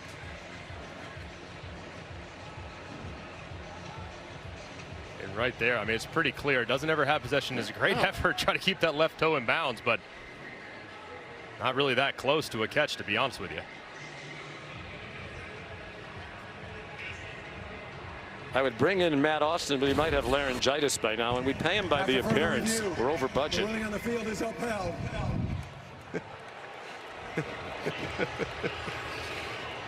All right, dinner on Matt then tonight. Perfect. Yeah. Dinner and drinks on Matty. Matt's been the star of our show today. Doesn't take much to be the top dog in this 3-man crew. Well, he thought the officials got it right on the overturned defensive touchdown by Auburn. We didn't. I think we all agreed about the deception that led to the touchdown for Oklahoma. And that's just a smattering. They're 1 out of 6 on 3rd down. Now it's Auburn that might get the ball back with a chance. They could get a stop here. Xavier Robinson in at running back. Mateer has the first down. Kieron Crawford there. Emerging star at defensive end to transfer from Arkansas State out of Memphis, Tennessee. Mateer, pressure from behind, He tried to spin away, but cannot. First sack for Auburn. Blake would be the true freshman corner there for DJ Durkin. And Keldrick Falk finished him off. 15 seconds in the half. They're still going to sling it. Over the middle, a man running free. That's why you keep going. There are flags down. Back near the line of scrimmage, Dion Burks. All the way to the 20. Mateer's running them down to spike it. They stop the clock to move the chains for a moment, but there's a flag at the line of scrimmage on the far sideline. Pass interference. Offense, number 5. Replay second down.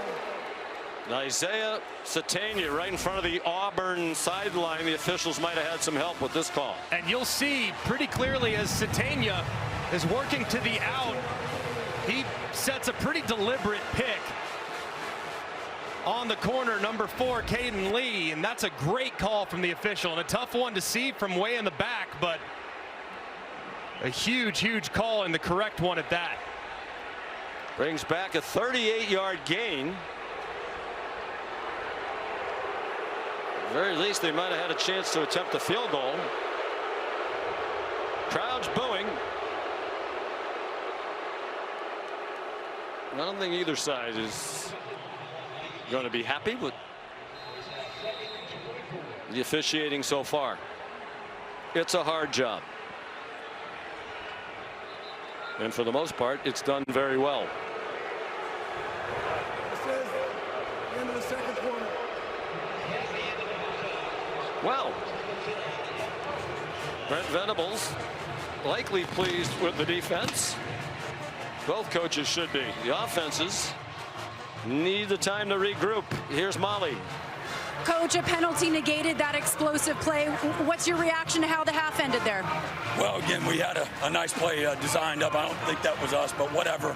We just got to be more efficient, you know, getting in our own way. Auburn's playing well. They got an excellent defense.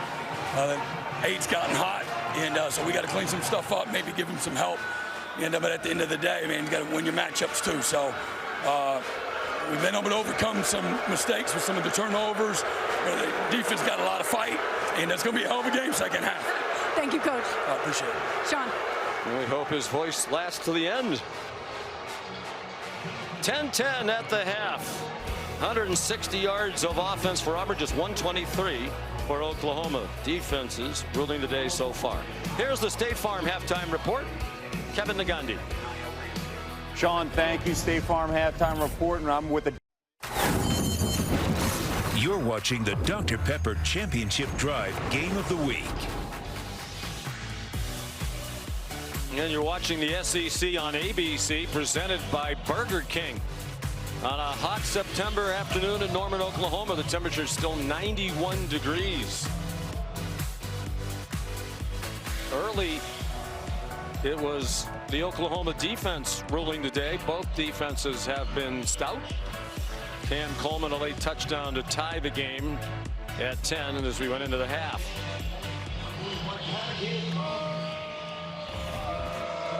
Seven sacks, most in a half in 20 years for Oklahoma. The school record's 9. Each quarterback had a passing touchdown.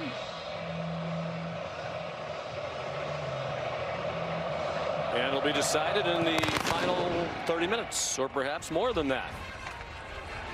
And the kickoff from Connor Gibbs is a touchback. Here's coverage where it counts, presented by T-Mobile 5G home internet. It was an eventful first half for the officials, that's for sure. This play initially ruled a fumble return to the house. They decide that it was incomplete, and then a little later on, it looked like Isaiah Satania was about to leave the field. He never did. Stayed on the field, kept 11 players on the field. Nobody covers him. Auburn never sees him, and it's a touchdown. But our official rules analyst, Matt Austin, felt like that should have been a 15-yard unsportsmanlike. So it's been very chaotic here these first 30 minutes. John Mateer, 8 out of 16 passing for 104 and a touchdown in the first half. He hands it off to Torrey Blaylock, who got knocked down for no gain. So what, Greg McElroy, can these coaches do to get the offenses moving in the second half? I think for Oklahoma, they got to find some rhythm in the run game. So far, the coverage from Auburn has been outstanding, so they got to loosen that coverage up a little bit with their backs and John Mateer's legs. Mateer hit as he throws, and it forces the pass to fall short of the intended target. Robert Woodyard Jr. delivered the hit, and now he is injured, starting linebacker for Auburn. That was a nice pass rush by Woodyard Jr. as Mateer is able to get rid of it just before he arrives, and Woodyard got up on his own for a second, then went back down to the field, favoring that right shoulder, it looked like. Well, we came in talking about the quarterbacks, understandably so. John Mateer, terrific in his first 3 games here at Oklahoma, to the point where many of those who rank these things had him as the Heisman Trophy favorite entering this week. We're still in September. And Jackson Arnold was the quarterback here last year. Now he is at Auburn. I think Jackson Arnold played really well. 12 out of 18, completed his last 7 passes in the first half. Yeah, when he decided to throw it, I thought he was very accurate. He made some nice throws downfield. That's something that hasn't really been a big part of his game here these first 3 weeks of the season, but it's clearly in there. Cam Coleman, he was outstanding there in the first half. The big thing for Arnold now moving forward, though, he's got to get rid of the football. The sacks have become problematic, but several of those sacks were because he was scanning the field and holding it too long.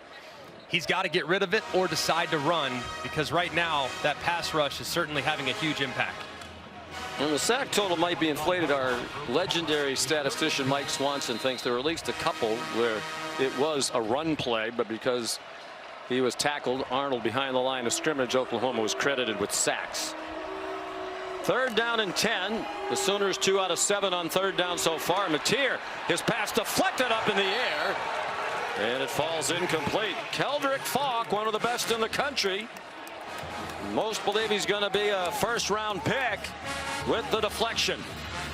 And this is on John Mateer. I mean, he knows that this edge rush is a huge problem. That's an issue. So what does he do? He drops back. He needs to step up. Watch him drift in the pocket and invite that edge rush. He's going backwards, and that's really putting his tackles on an island. He's got to step up as opposed to retreat to allow that protection to stay sound. Grayson Miller to punt. Malcolm Simmons back at his own 30-yard line. No breeze at all in this stadium at the moment. Another booming kick by Miller's been a revelation. Simmons couldn't find a lane. Goes down at the 20.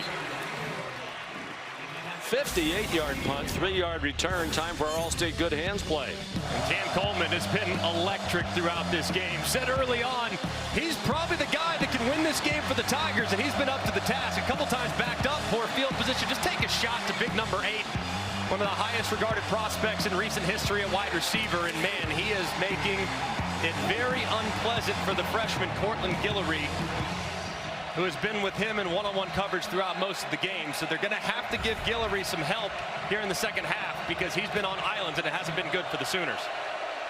Not that they needed more help, but the pass rush will be reinforced by the return of our Mason Thomas.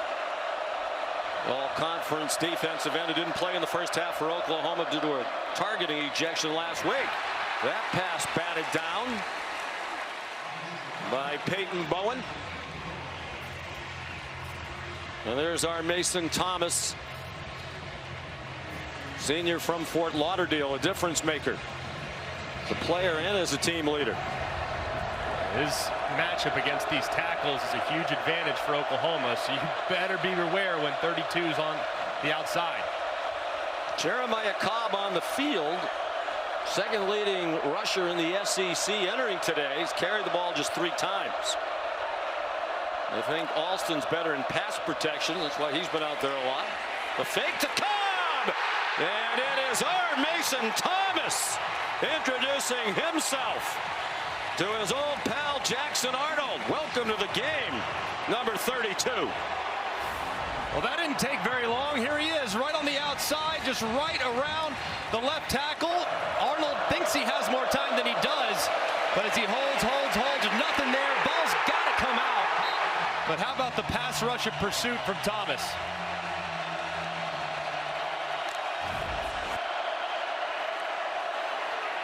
On 3rd and 18, Cobb Tackled by Jaden Jackson. So Arnold sacked 8 times, now matching the career high. The previous times were last year when he was here at Oklahoma behind that struggling offensive line. South Carolina and Ole Miss each took him down 8 times last year while attempting to pass. And that's been part of the problem really throughout last year. In 9 starts, he had 34 sacks. That was among the highest totals in the country on a per game basis. And so far today, man, he's got to quit scanning the field. He's just got to get rid of it. Hudson Cox, short punt. Satania been involved in a lot of stuff today. Had his own man run into him, but he held on. 43-yard punt. His presence felt immediately. Our Mason Thomas.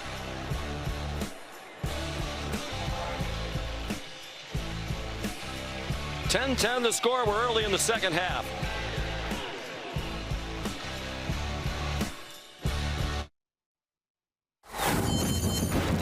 You're watching the Dr. Pepper Championship Drive Game of the Week. And we're back in Norman, Oklahoma. 10-10 in this battle of 2 unbeatens, 2 top 25 programs. Auburn back into the rankings last week for the first time since November of 2021. John Mateer on target, and it's dropped. Senator Dion Banks. Rayshawn Pleasant was there for Auburn. And Ben Arbuckle just turned 30 on Monday. In his first year here, and he has already started to get attention as a potential head coaching candidate, which seems a little hard to believe given that 5 years ago he was an offensive coordinator in Seminole, Texas. And hand off to Blaylock. 7 years ago he was an unpaid volunteer assistant at Houston Baptist. There's his wife Lauren. They were newly married. He had a job in the oil gas business out of West Texas A&M where he was a quarterback. Said, I did it for 3 months. I hated it. I want to be back in football. Unpaid volunteer. Worked with Zach Kitley, the offensive coordinator. Bailey Zappi was the quarterback. They all went to Western Kentucky together. Here's 3rd down and 11. And to help make ends meet, at lunchtime he would leave the football building at Houston Baptist and go drive for Uber Eats. He said, I'd try to make $50 and go back to the office. He dials up a pass to the tight end. Kanek tried to go leaping over Xavier Atkins. That didn't work, but it is a 17-yard gain on the first catch of the day for Kanek, his second rather. And a strange formation dialed up by Coach Arbuckle. Mateer runs across the 40. Ben Arbuckle said it was his wife who made it work. She got a job as a nanny. Their parents helped, his parents, her parents. And here he is just 7 years later, a rising star. And we asked Brent Venables why Ben Arbuckle. He said, look, the history at Oklahoma with quarterbacks and skill players, I had to find someone that would be highly attractive to guys that would want to play in his offense. So that's why they went in that direction, and what a hire it was. In 2 prolific years leading the offense at Washington State. Satania the catch. Anquan Figgins there for the Auburn defense, but it's a first down. And Arbuckle's offense starting to find a little rhythm. 5 yards on that play. On the fringe of field goal range, the check down into the flat.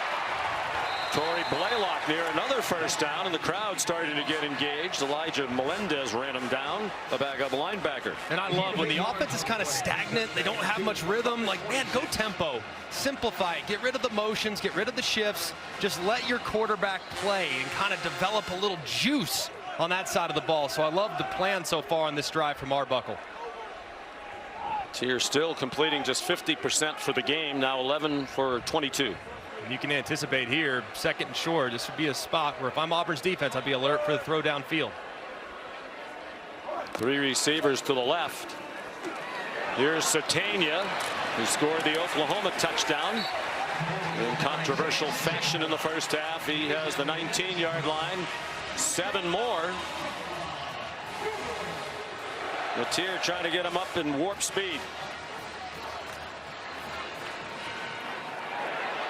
The flat is open again. Blaylock out of bounds with a short gain pushed out by Xavier Atkins. And they're a little winded here with the tempo. 8 plays run by Oklahoma in just more than 3 minutes on this possession.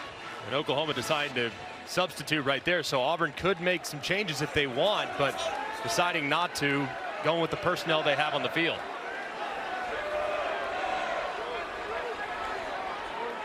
Javante Barnes in at running back now. 3 receivers to Mateer's right. Look out for Falk. He went leaping in the air, didn't get him. Now a wide open receiver, and it's through the hands of Javante Barnes along the far sideline.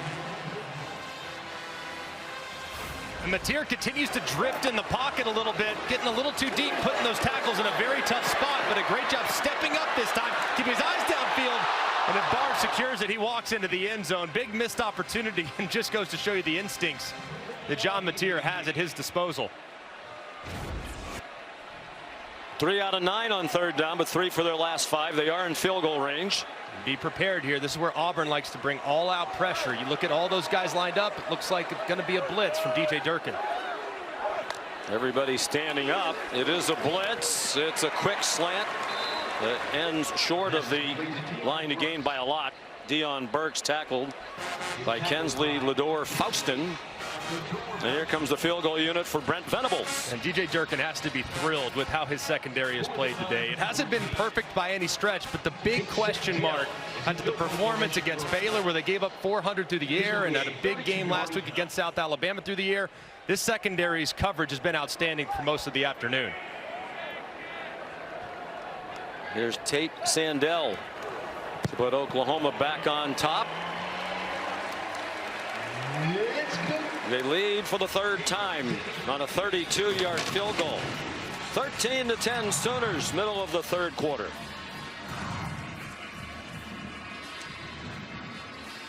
On Greg, back to you in Oklahoma.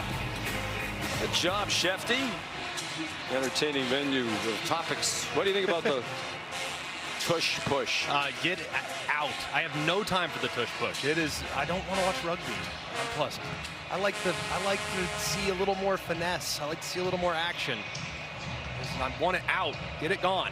Plus, you can't stop it. And grew up a Cowboy fan, so I don't want to see it. Tate Sandell, his 2nd field goal of the game, has given Oklahoma the lead for the 3rd time. Rayshawn Pleasant, very dangerous return man. 3 career kickoff returns. No chance for that one. Might have been through the uprights. Well, this defense has been unbelievable, but Jackson Arnold's helping them a little too. Look at the clock here, all right? Average time to get rid of the pass has to be 2.5 seconds. Right now, you're already at 2.87. He still hasn't found anybody. The eyes are scanned all over the place. But what does Arnold also do? He can break you down on scrambles. So the second he starts to take off, you see Oklahoma defenders immediately corral him, and then here we are back to square one. R. Mason Thomas back in the game. Look at the clock, holding it forever. The ball has to come out. To hold it over 4 seconds is way too long against an elite pass rush.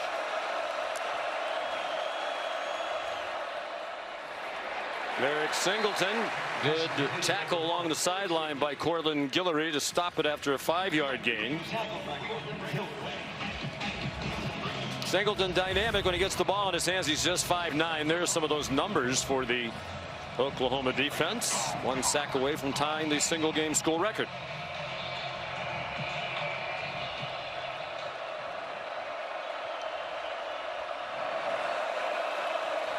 Amari Alston, the running back.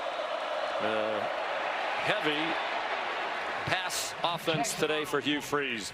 Arnold 2 yards short of the 1st down. Molly? Yeah, Hugh Freeze's reaction to those 7 sacks allowed in the 1st half, 8 now overall, was to laugh and say they're good.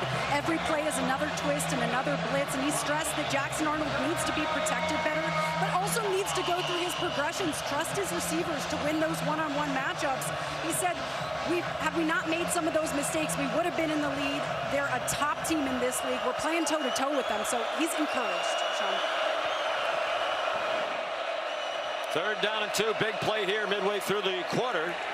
And that's nothing doing there. The quick screen to Malcolm Simmons. Jaden Jackson's had a nice day in the middle of that defense. Sophomore from Indianapolis who went to IMG Academy in Florida. Hugh Freeze has the offense on the field on 4th down and 2. So far, Auburn has been 5 for 5 this year on 4th down conversions. 4 of those 5 have been quarterback Jackson Arnold running the football. So you got to be thinking short yardage. It's Jackson Arnold's legs here for the Auburn offense. Will they snap it? Will they just try to draw him offside? He goes under center, lined up like they're going to try to execute a tush push. Doesn't look like they're going to snap it.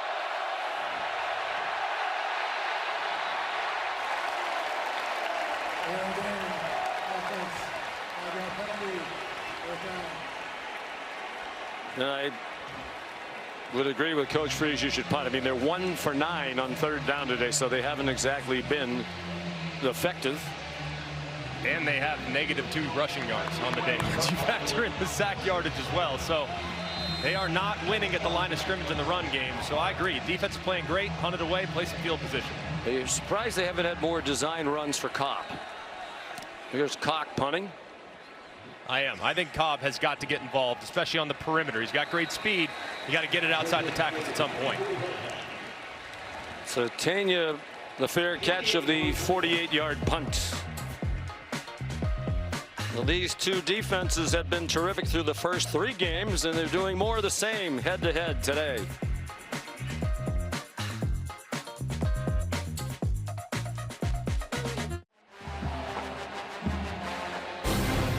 Cap off your NFL Week 3 with Monday Night Football. An appealing matchup at 8 p.m. The Detroit Lions and the Baltimore Ravens. Peyton and Eli will be on ESPN2. Coverage on ESPN begins with Monday Night Countdown at 6 p.m. Lions, after a tough start to the year, Green Bay scored 52 in beating Chicago last Sunday. Ravens won 5 games in a row on Monday Night Football. Torrey Blaylock on 1st down. Oklahoma field goal drive on their last possession to take the lead. The previous 7 possessions, they did not hold the ball for more than 1 minute and 58 seconds.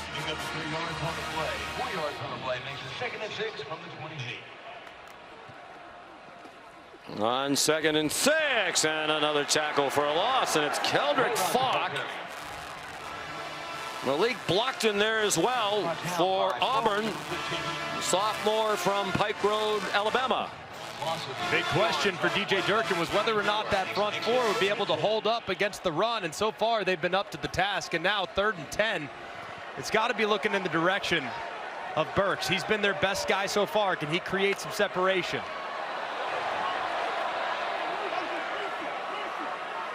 Still 10 seconds on the play clock for Mateer.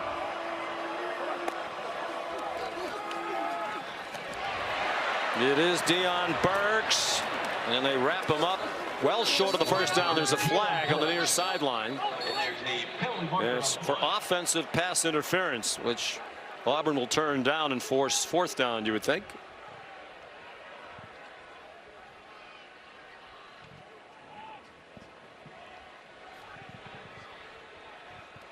Pass interference. Offense, number 5. That penalty's declined. 4th down. 2nd time today, Isaiah Satane has been called for that. And very similar to the one we saw a little bit earlier. This time it's even more blatant. He goes right out towards Kayan Lee.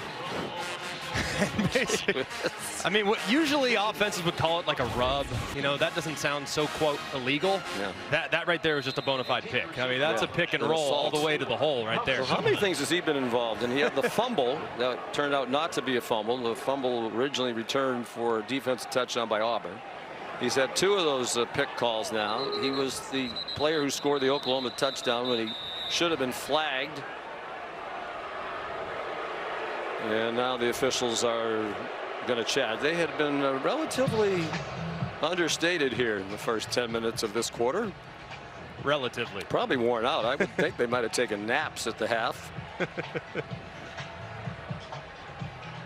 Hugh Freeze has his job in large part because Brent Venables doesn't. There was clarification on whose helmet came off. Brent Venables turned down the Auburn head coaching job prior to the 2021 season. So it was a tough decision. We've been told by some he actually accepted and then changed his mind, citing a lack of alignment. They hired Brian Harsin. That didn't go well. 11 seconds. And then he was replaced by Hugh Freeze.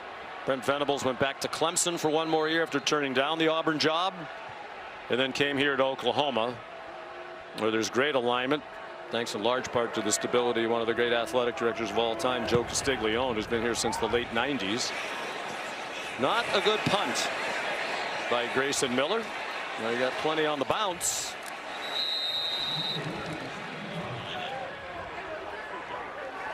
This has been a good fit for Venables, but the locals would like to see more wins, don't they all? The numbers and the rushing numbers impacted by the 8 sacks. If you look at the passing numbers, I mean, it's really just been 2 massive plays by Cam Coleman down the field. So just the consistency in the passing game hasn't quite been there, but Cam Coleman's been a bit quiet here in the second half. You got to get him re-engaged, get him back involved, get him a touch on this drive. Oklahoma had the ball on that possession for just 1 minute and 9 seconds. Under 5 to go, third quarter. Can either offense make a big play that isn't wiped out by a penalty or a replay review?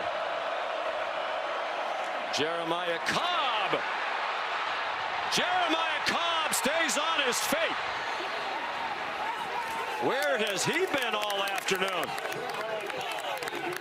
Our Mason Thomas finally ran him down. That's a 44-yard run. And this is wild, too, because it looked like number 5, Kendall Daniels, going to make the play right there in the backfield, but Cobb got skinny and hugged right off his left guard, Dylan Wade's behind. Somehow found his way to the second level, and you saw some of the speed in the open field. Had 314 rushing yards through the first 3 games. That was second in the SEC. And with a heavy lean on the pass, with Alston a better pass blocker, Cobb hasn't been out there much. Alston's back out there now. And stays in the pass block. They have an open receiver, and it's an incomplete pass. Coleman behind the defense again, and the throw is off target in the back of the end zone.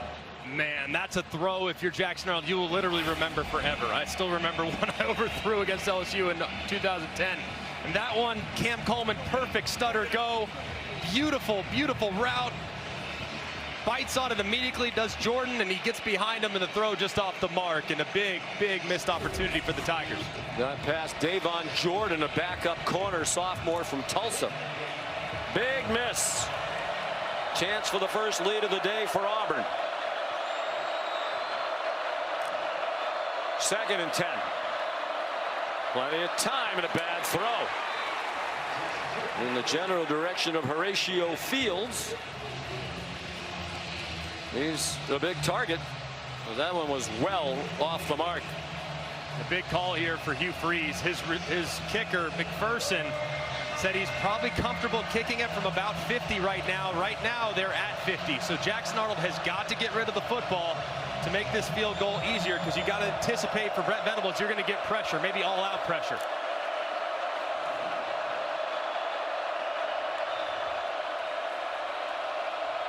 They bring Alston back to the right hip of Arnold. Couple of errant passes when there were plays to be made, and now a flag thrown by the line judge on the near side for a false start. Before the snap, all start, offense, number 65. Well, that one might definitely take them out of a field goal try now. Xavier Chaplin, the left tackle, 5th penalty on the offensive line. Now I don't think you're going to get that blitz look from Oklahoma. They're already out of field goal range, so why try to knock them out? I would anticipate Oklahoma trying to keep everything in front of them.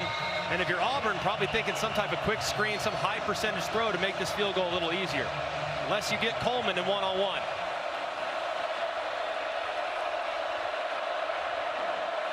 Blitz look right there. Now they're going to check it. Can they hold up long enough to get a look towards their top wide receiver at the top of the screen?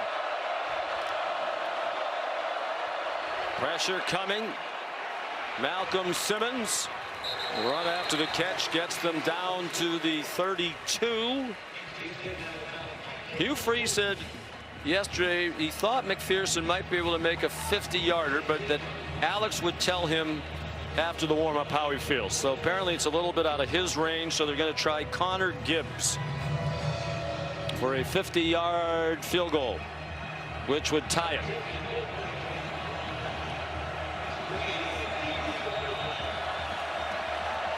Gibbs, a transfer from Southern Miss, was 3 out of 4 last year from 50 plus.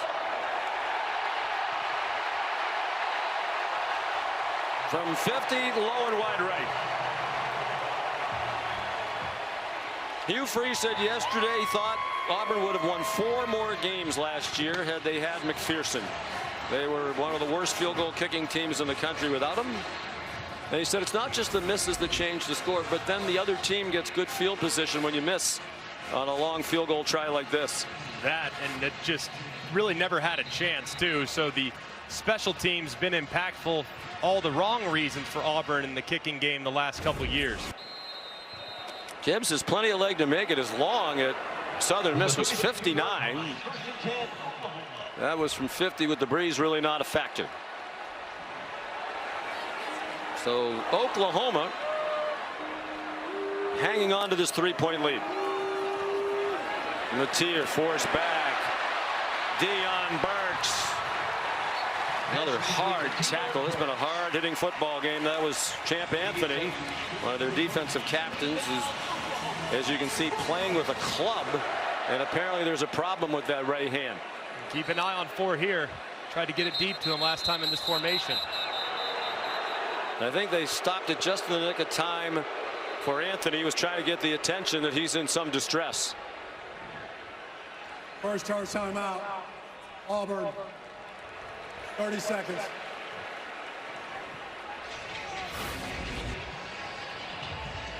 Big collision there between Burks and Anthony.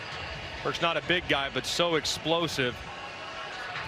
So he goes to the ground, and nothing that would indicate anything too significant there, but some discomfort like you referenced. He pointing to the sideline, waving to the sideline, looking for some help.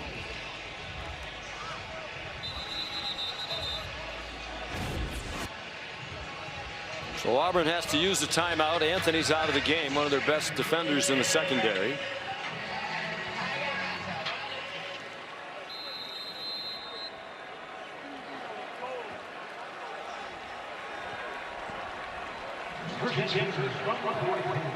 Them doing this little muddle huddle, it might make you think they're going to run to the line real quick, heavy play action, take a shot. Let's see what they do. Or unbalanced with the tackle on the right side. Matier, design rollout to the right, slings it to midfield, caught out of bounds. Satania, short of the first down. Matier does have that 3-quarter delivery ordinarily. Says back in the day some coaches try to change it, but now the attitude of it doesn't. If it isn't broken, don't fix it. He was a baseball player, very good one. Thought about playing college baseball instead of football for a long time. He was a shortstop. They bring a blitz from a couple of directions and a big tackle, or else Satania might have been on his way. It's a 12-yard gain for Oklahoma, but Anquan Figgins might have saved the touchdown with the trip. Under 2 minutes to go, third quarter. Now they get to the huddle really quickly. Those receivers get wide. Now with only 5 in the box, defensively, you might be anticipating run. That's why you get those splits as wide as you can. Matier down the middle, flags everywhere. Canick the catch. If it stands, it's a first down inside the 20 to Jaron Canick. And apparently it's going to stand. They're not bringing the ball back. There are 2 flags. Holding defense number 24. That penalty decline. Results of the play. First down. Kieron Crawford. And it just goes to show you how much faith they have in Matier's arm and his accuracy. I mean, that box count right there, 5 in the box with 5 blockers, that's inviting run all day long. Instead, they say, forget about it. We don't care about the box count. We're going to take a shot. And Canick goes up and makes a nice play. He's been a standout in his first year at tight end. Came into today 245 receiving yards, leading Oklahoma and leading all tight ends in the country. Deion Burks tackled by Jared Smith. This crowd wanted a horse collar. One was called earlier against Oklahoma, but in this case, it looked like they grabbed the side, the shoulder, but not in the actual collar itself or on the nameplate. So I think it's a correct call. Yeah, he has him by the sleeve. And very little arguing on that Oklahoma sideline. It was right in front of them. Under a minute to go in the third quarter. 2nd and 13 from the 21.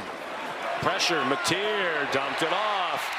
Satania short of the first down. Excuse me. Keontez Lewis. Transfer from Southern Illinois. 10-yard gain. Arbuckle. Coach Buck, as Mateer calls him. And Mateer starting to find the rhythm. He's over 200 yards passing now. Blaylock dropped. Mateer had thrown for at least 270 in all 3 games. Coming into today, they didn't throw for 270 against any FBS opponents all of last season. He wants another snap before the end of the quarter, and it's 4th down and 2. Are they really going to go for it? We'll find out when we go to the 4th. End of 3 in Norman, Oklahoma. This is the end of the third quarter. Sooners leading the Tigers 13-10. ESPN's presentation of college football on ABC will return after this message and a word from our ABC stations.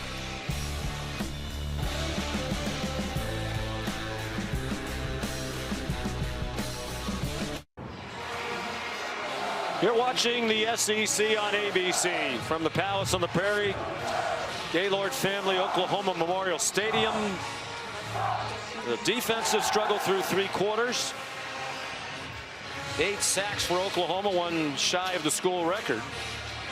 And as we go to the 4th, with a 3-point Oklahoma lead, the Sooners have it 4th down and 2 at the Auburn 10, and Brent Venables has the field goal team on.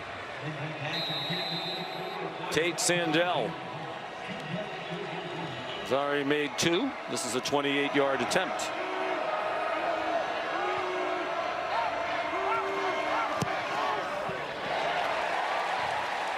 And it's a 6-point lead.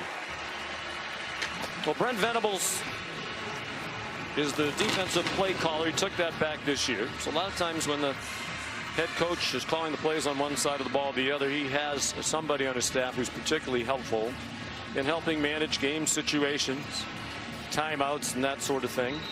And Brent Venables told us yesterday that man has been Kevin Wilson, longtime assistant here at Oklahoma, back in the Bob Stoops era. A lot of that time, Brent Venables was also on the staff. Coach Stoops is here today. Of course, he went on to be the head coach at Indiana and Tulsa. And that's a great resource to have. A guy who's led a team before. Tremendous. And just has a great feel for the team. Feel for the game. Has been around for a very long time. So while some rely exclusively on analytics and things like that and win probability, to have that plus an experienced head coach to rely on as a sounding board is tremendous. And I agree with the decision to kick the field goal. Totally. A defensive game like this, make Auburn have to score a touchdown to beat you. Especially with how Oklahoma has struggled to run the football today. So picking up a 4th and 2 is no picnic. Sandell, the kickoff. It lands in the back of the end zone. So Jackson Arnold, the quarterback here at Oklahoma the last 2 years, last season as the starter. On his return to Norman, 15 for 24 for 173 and a touchdown. He still has not thrown an interception. That is 247 straight passes without a pick. That dates back to the game that he was yanked as the starter last year in the game against Tennessee. 4th game of the year. He was 7 for 16 with an interception. They pulled him. Michael Hawkins Jr. came in, was the starter until Arnold replaced him off the bench in game 7 and started the rest of the way. Plenty of time again. Damari Alston to the 37-yard line. Jackson Arnold credited with 13 rushes for -20, but then again, all the sacks come off his rushing total.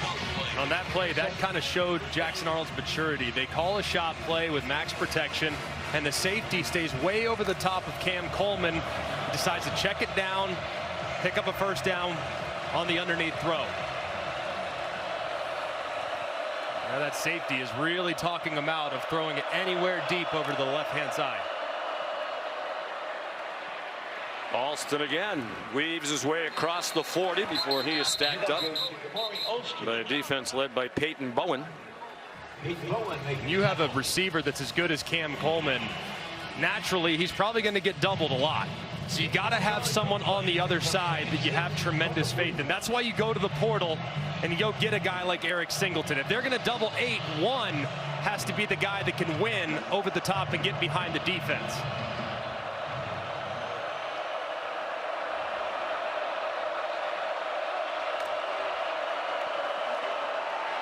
Design run for Arnold. Down at the 44, a gain of 3. He set the tone early. First game as the Auburn quarterback on the road against a good Baylor team. Rushed for 137 yards. And like John Mateer for Oklahoma against Michigan, I think wanted to send a message to teammates and the fan base about their toughness, willing to do anything to help the team. He's definitely done that. No one's questioning toughness at all, man. He can run it, that's for sure, but it's tough against a great defense. You're 1 out of 10 on third down.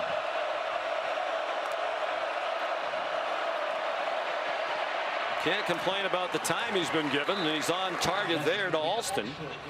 Toby McKenzie made the tackle, but it's 6 yards to the 50-yard line and a first down for Auburn. Auburn now is continuing to try to find opportunities to take some shots, but it's mostly been RPO calls from time to time. If you'd like a one-on-one, go for it, but you still have opportunities to run the ball inside with 2 tight ends in the game. Let's see if they double Coleman this time, because they've got the same formation. They try to take shots in multiple times, and here's the defender talking you out of it. He's now 20 yards off the line of scrimmage. Some space on the catch for Malcolm Simmons. Tackled around the legs short of the first down by Jacoby Johnson, junior from Mustang, Oklahoma. Well, Jackson Arnold met all 3 of the criteria that Hugh Freeze was looking for in a quarterback when he went into the portal. He wanted someone who could operate an RPO offense. He wanted somebody with a strong arm to take those deep shots down the field. And he also wanted somebody who could run the football on design quarterback runs. Every time Freeze has had a 10-win season, wherever he's been, he's had that kind of a quarterback. Including Malik Willis at Liberty, won 10 games at Lambeth, 10 at Arkansas State, 10 at Liberty, 10 at Ole Miss. And he said every time we won 10 games, we had a quarterback who could do all those things. Yeah, athleticism at that position and being able to have quick hands in the RPO game, but plenty of arm to get it outside. Checking those 3 boxes, he said when they looked at the portal options this year, there were 2 guys that really did it. One was John Mateer, the other was Jackson Arnold. And they sure are happy to have Jackson Arnold there on the Plains.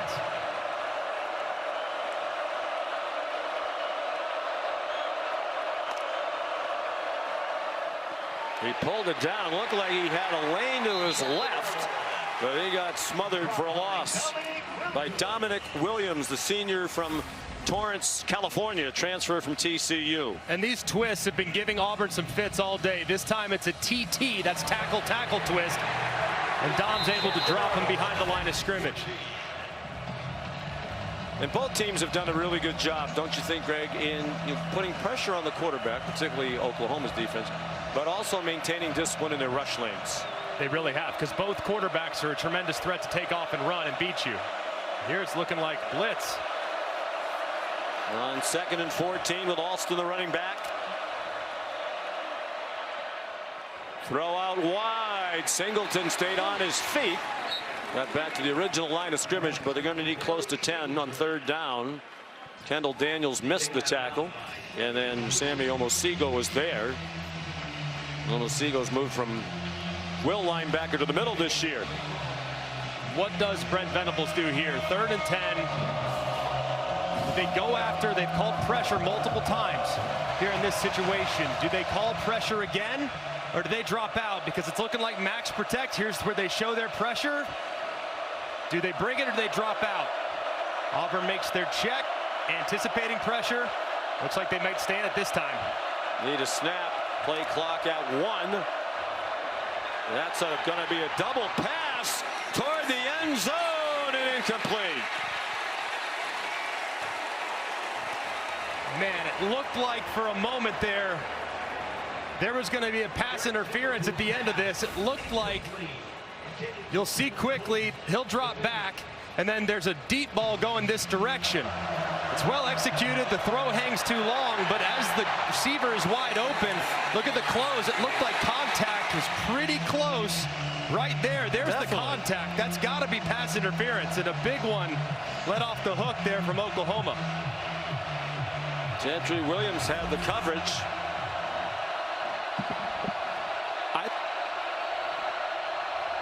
Fourth down and 11. They were lined up like they were going to go for it.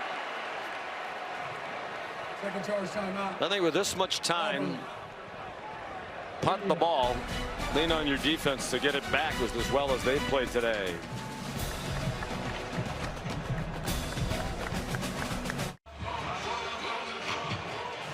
Let's take a look at this last play from the AT&T connected cam. You see the back judge desperately trying to get out of the way of where the ball's about to land, but I think he missed one there. I think the defender is there way too early, collisions the receiver, impacts his ability to make a play, and that should have been called pass interference. Well, he still wasn't looking at the player trying to get out of the way, which obviously if he got in the way, it would have been perhaps even worse than the no call. He has teammates out there supposed to help him and throw a flag in that situation. They're going for it on fourth down and 11. Jackson Arnold takes off running. Jackson Arnold has a first down. On fourth and 11. Father Todd on the left. Mom Sharon on the right in the orange. What a play by their son. A 15-yard gain. Hugh Freeze going for it on fourth and 11. And what a play. I mean, one of the few times today we've seen this Oklahoma defensive line lose contain up the middle. They've been so good, and then on arguably the biggest snap of the game for Auburn's offense, the quarterback scramble makes it right for the conversion. 8:40 to go. Auburn has not led today. Arnold flushed again. Smart to throw it away. Crowd thought there was some holding there. Flags have come far less frequently here in the second half. There were 15 assessed penalties in the first half, only 2 here in the second. Crowd looking at replays on the big screen in the end zones, and they're convinced the holding they saw live, they saw on the screen. It looked like the right side of the offensive line might have held up with the guy holding a little bit off the right side. Second and 10, 8.5 to go. They crowd the line again. They put pressure on. It's up in the air for Malcolm Simmons and broken up by Gentry Williams. What we're talking about a moment ago, when you have the double team to Cam Coleman, someone on the other side has to win. This time, Simmons does get behind. The ball slightly underthrown. Might have gotten away with one there, might too. Might have been early again on the contact. He never really turns around and tries to make a play on the ball. That could have probably been called a pass interference as well. 13th play of the drive. They've had the ball for 6.5 minutes. They've taken it 52 yards. Seen all their pressure adjustments the last couple series. What did they do this time? Looking like pressure, all out blitz. Where are you going to throw it? Find your one-on-one. Arnold, plenty of time. Caught, taken down just short of the first down is Horatio Fields. So here comes another fourth down. They went for it on fourth and 11 and converted. And I think, given the way this game's gone, Greg, don't you just have to go for this? I think you do. You did on fourth and 11 a moment ago. I would anticipate you doing it again here. And they said earlier, 5 for 5 on fourth downs this year, 4 for 4 on fourth and ones. All 4 of those conversions with Jackson Arnold's legs. Anticipate quarterback run here on fourth and short. 1 for 2 on fourth down today. Alston, the running back. He got tangled up, but the play won't count. They've stopped it. Flags and whistles. That was a disaster waiting to happen for Hugh Freeze. All start. Offense, number 65. Penalty. Fourth down. Xavier Chaplin. Big play call here for Coach Freeze. Now it's 6 yards to go. And it might have been a blessing in disguise because this play was not going to pick up that first down as Alston jumped to the outside. But 65, Chaplin leaning just a bit before the ball is snapped. 10 Auburn penalties, 6 against the offensive line. Midway through the fourth quarter, Oklahoma leading by 6. But Auburn's in the red zone.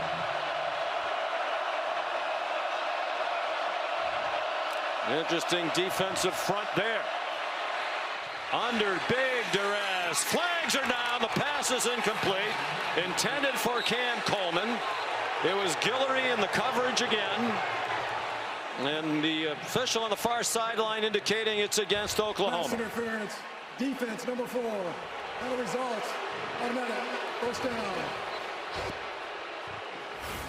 This has been a very favorable matchup all game long for Auburn. It's Guillory working against Cam Coleman. Left arm grabbing the shoulder most of the way. Right there, left hand. No question. Tall. Big question is, was the throw catchable? But I think still, either way, it's pretty obvious defensive holding or defensive pass interference.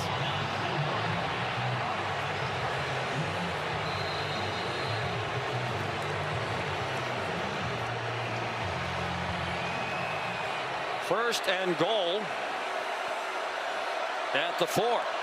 3 tight ends on the field for Coach Freeze. Simmons breaks a tackle. Touchdown, Auburn. Malcolm Simmons has tied the game with 7:08 to go.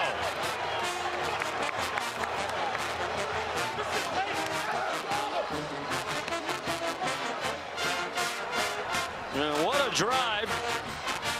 Led by the former Sooner Jackson Arnold, the key play of the game so far. His run for the first down on 4th and 11. Mom beaming with pride, as she should be. They endured a very rough year here last year when he was a Sooner. So here's McPherson to give Auburn its first lead of the day.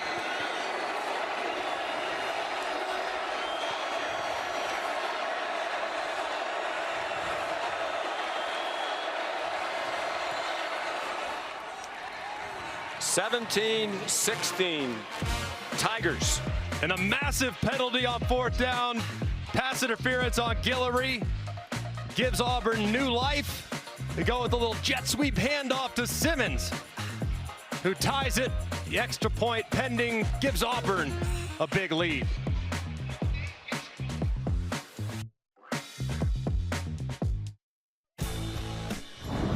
SEC on ABC College Football is presented by Burger King. You rule. Malcolm Simmons, first rushing touchdown of his career and his first carry of the season. Talented wide receiver out of Montgomery, Alabama.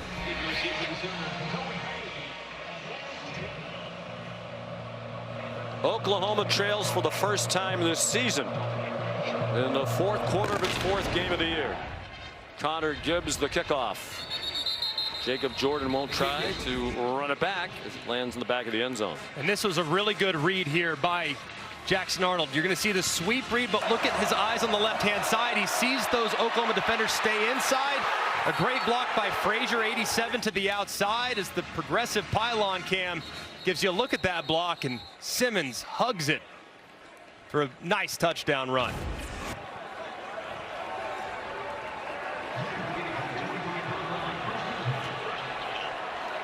What a feeling it must be for Jackson Arnold. He has been rock solid.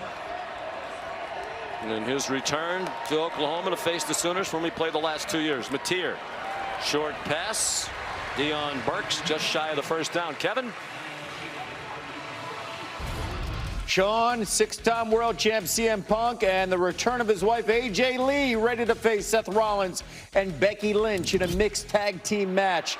Stream WrestlePalooza exclusively on the ESPN app. All right, Kevin, thank you. Mateer rushed for 4 and a first down. There are a couple of Auburn defenders who are still on the grass. 17 is Xavier Atkins, one of their leading tacklers, and Malik Blockton's a backup defensive tackle.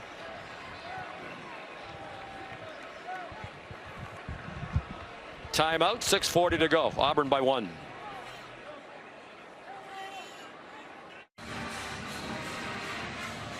When we're finished here in Norman, Oklahoma, we head to Miami. Malachi Toney, what an electric wide receiver he is for the undefeated Canes in the in-state battle against Florida. A great day of college football. Still a lot of action to come here. The Prairie on the Plains in front of 83,639. Auburn, a memorable drive to take its first lead. Almost as many points allowed by Oklahoma today as it gave up in their first 3 games. And now Mateer, who's 8 for his last 8 and 13 out of his last 14. Satania, his career high 8 catch, surpassing the 7 he had last week at Temple. This one's good for a 7-yard gain. And so far here in the second half especially, it's been the slot receivers for Oklahoma that have created a lot of problems for this Auburn defense. Just short little underneath throws to those slot receivers, Satania and Burks.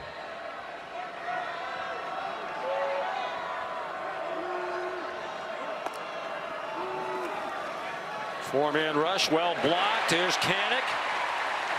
First down to the 40-yard line, tackled by Rayshon Pleasant.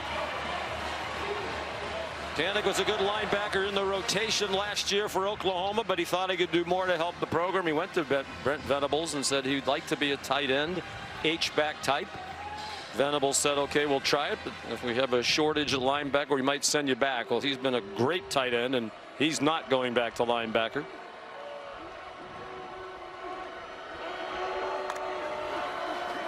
Here comes a blitz. Mateer got it off. A deep throw. Caught by Satania. Out of bounds, say the officials. That he was juggling the ball. Sylvester Smith had the coverage. Looked like initially he was going to reel it in, and Smith gets that left hand in, just never could secure it as it bounces all the way almost into the stands. But a perfect throw there, and one that you'd love to have your slot receiver reel in. But a good job by Smith playing all the way through it. And I think they're going to review this one. And I would like to bring in Matt Austin. Matt, my question would be, we hear so much about you have to finish the catch. But it looks like he has possession as he goes across the boundary. He takes a couple of more steps to where the play should be dead. So, I mean, how long does he have to have the ball in his possession? Well, what the replay official has to decide, is he an upright receiver or is he going to ground to make the catch? I say he's an upright receiver, so he does not have to survive the ground. He's only going to the ground because the defender's tackling him going out of bounds. When we talk about catches, we talk about a second act. If we're making a football move, that doesn't necessarily be limited to the offense. Not to interrupt, Matt, I think the question now is, did he have possession of the ball, or was it sliding around that whole time, never really fully in his grasp?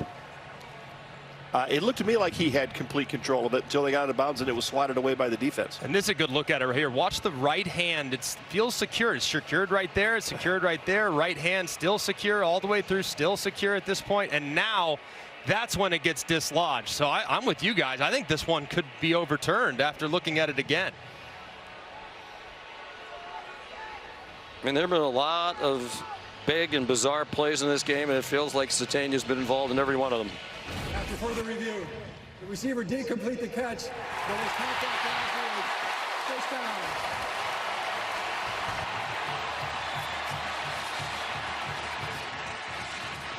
It's been an agonizing day when it comes to the officiating and replay reviews for Hugh Freeze today. All day long. And now Oklahoma, at the very least, in field goal range to retake the lead as we approach 5 minutes to go.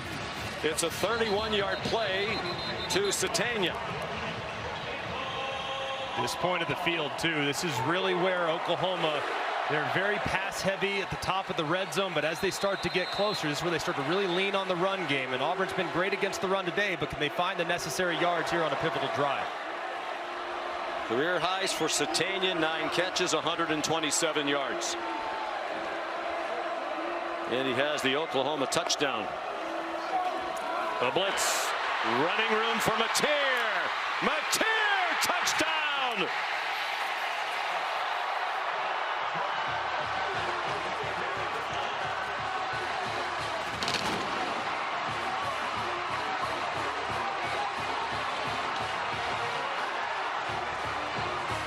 His 10th straight game with both a rushing touchdown and a passing touchdown.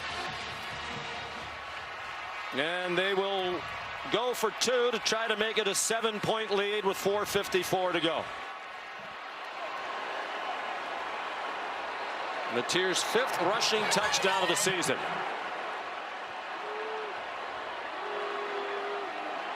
Blaylock, the running back. Will it be Mateer again?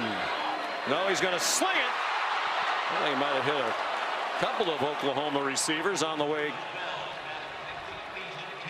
across the back line. That was Go for Dose, brought to you by Dos Equis. They come up empty. And this is just a great recognition by Mateer. Look at all those defensive bodies to the left-hand side, but just 2 play sides. So what does he do? Drops back, goes immediately. Outstanding instincts. You got great numbers. They're light on the right side. Take advantage with your legs. You got hat on a hat blocking. And it's nothing between the end zone but one defender who Mateer will gladly take on for the go-ahead score. Good block by Deion Burks on Rayon Strader to help him get across the goal line. The view from the progressive pylon cam, they cap a 75-yard drive in 6 plays, helped by the replay review. Mateer was 6 for 6 passing for 62. He's completed his last 11, and then he scored the rushing touchdown. Just beautiful execution and rhythm on that drive for Oklahoma. I mean, that was a thing of beauty from start to finish. 10 straight games with both a passing and rushing touchdown back to last year for Mateer. It was the longest such streak in FBS football since D'Eriq King did it 16 games in a row, Houston and Miami, 2018 through 2020. The only others to do that in 9 or more games in a row, both a rushing and passing touchdown since 2000, are Tim Tebow, Lamar Jackson, and Marcus Mariota, all 3 of whom won the Heisman Trophy. Pretty good list right there. So Jackson Arnold, it's going to be your turn.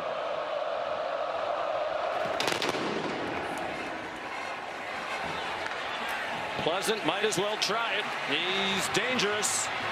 Started 1 yard deep.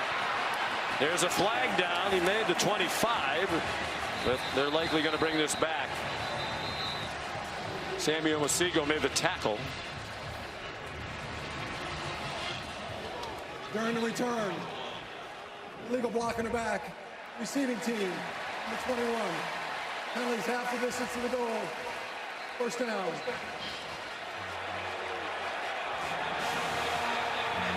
So here's Jackson Arnold. 20 for 31 for 211, a touchdown, still not an interception.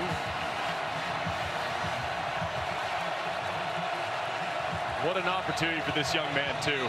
I mean, you know he's been dreaming about it. He's tried to downplay it, but an opportunity to come back to a place that you called home and to steal one from him and to drive right in front of you has to be something that guys live for.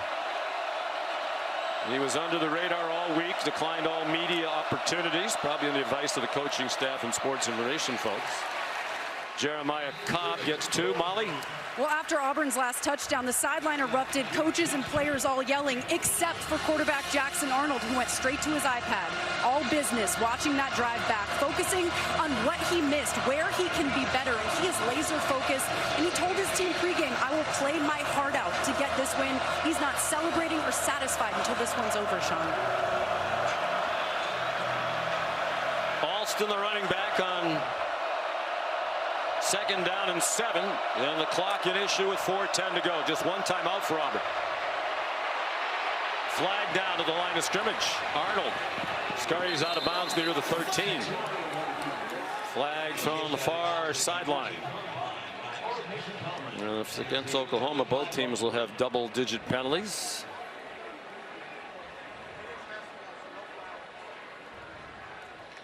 There is no foul for an illegal formation. The results of the play stands. 3rd down.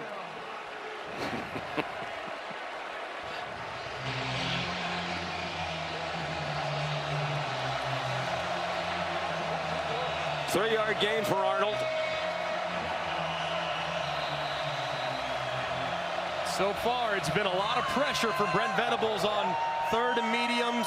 Can anticipate all those guys walking up, and Hugh Freeze had similar situation last year, threw a slant, got picked to the house. Anticipate something outbreaking. It's safe to the outside. Arnold steps away, throws, caught, 1st down. Horatio Fields. Coach Freeze raved about him yesterday. A transfer from Wake. Citing Fields as that steady force in what is still a relatively young wide receiver group. Called him kind of a father figure, and what a moment for him to step in and make his first catch of the game to pick up a big 3rd down. 3 years at Wake Forest, caught 39 balls for the Demon Deacons last year. 3:10 to go. Same formation, but they're going to probably bluff out. If they get one-on-one, they can take it up top. Arnold, nowhere to go.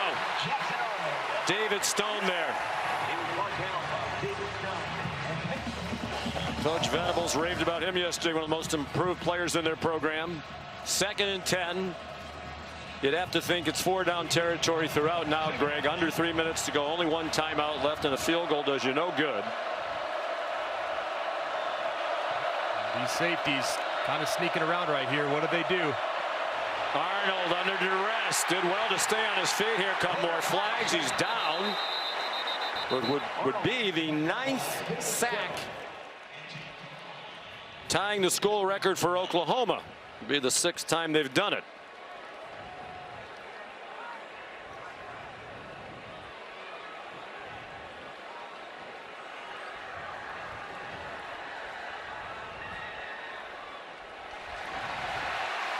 Holding offense, number 75, 10-yard penalty, 2nd down.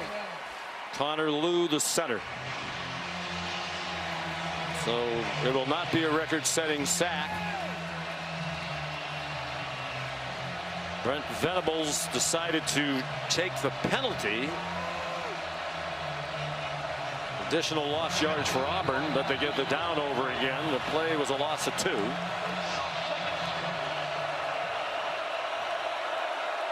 Seventh penalty on the Tigers' offensive line. And the 8th is just...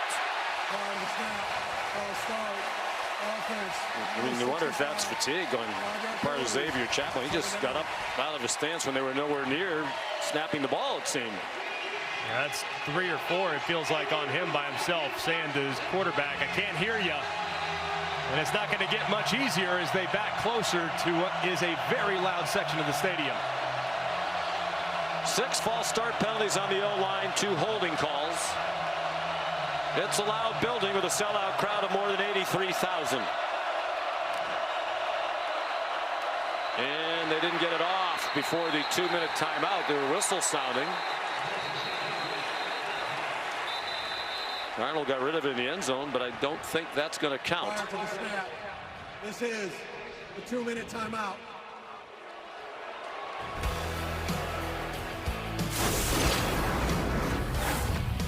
Two minutes to go. Mateer and Arnold both making plays for their teams when it mattered most this afternoon.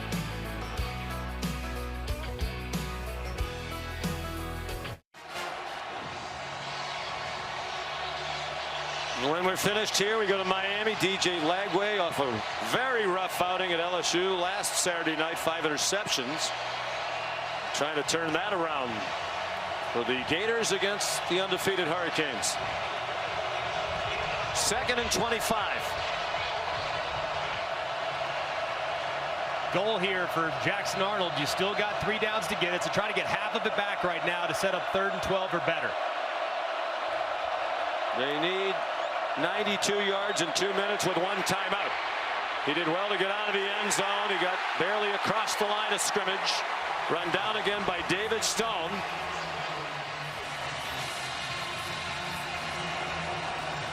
Third down.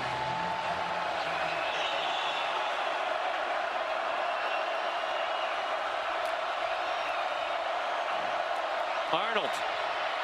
Look out, he gets buried. Back at the 3-yard line by Grayson Halton. The school record tying 9th sack for Oklahoma. 6 times it has happened in their history. Last ditch for Hugh Freeze and the Tigers on 4th and 29. Throw a Hail Mary towards Cam Coleman. He goes down to the end zone, a safety. On the 10th sack, a fitting ending to this one. Although it's not over yet as they celebrate the sack by our Mason Thomas.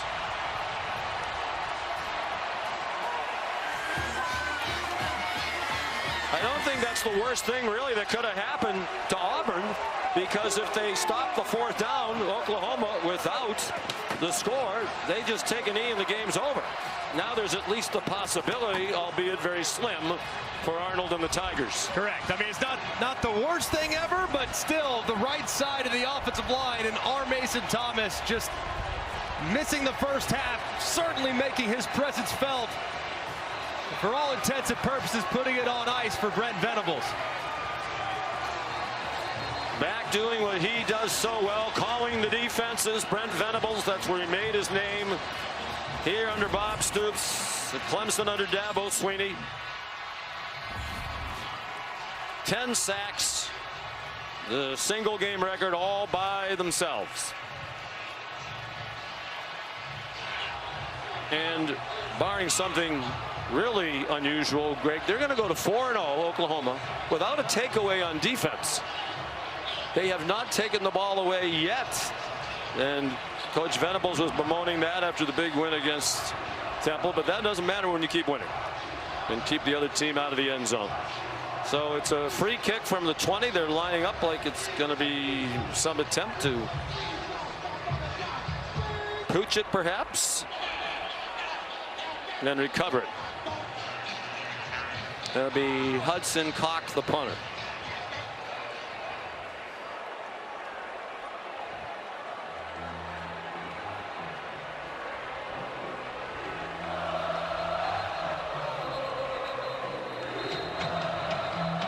Timeout called by Oklahoma. First charge timeout. Oklahoma, 30 seconds.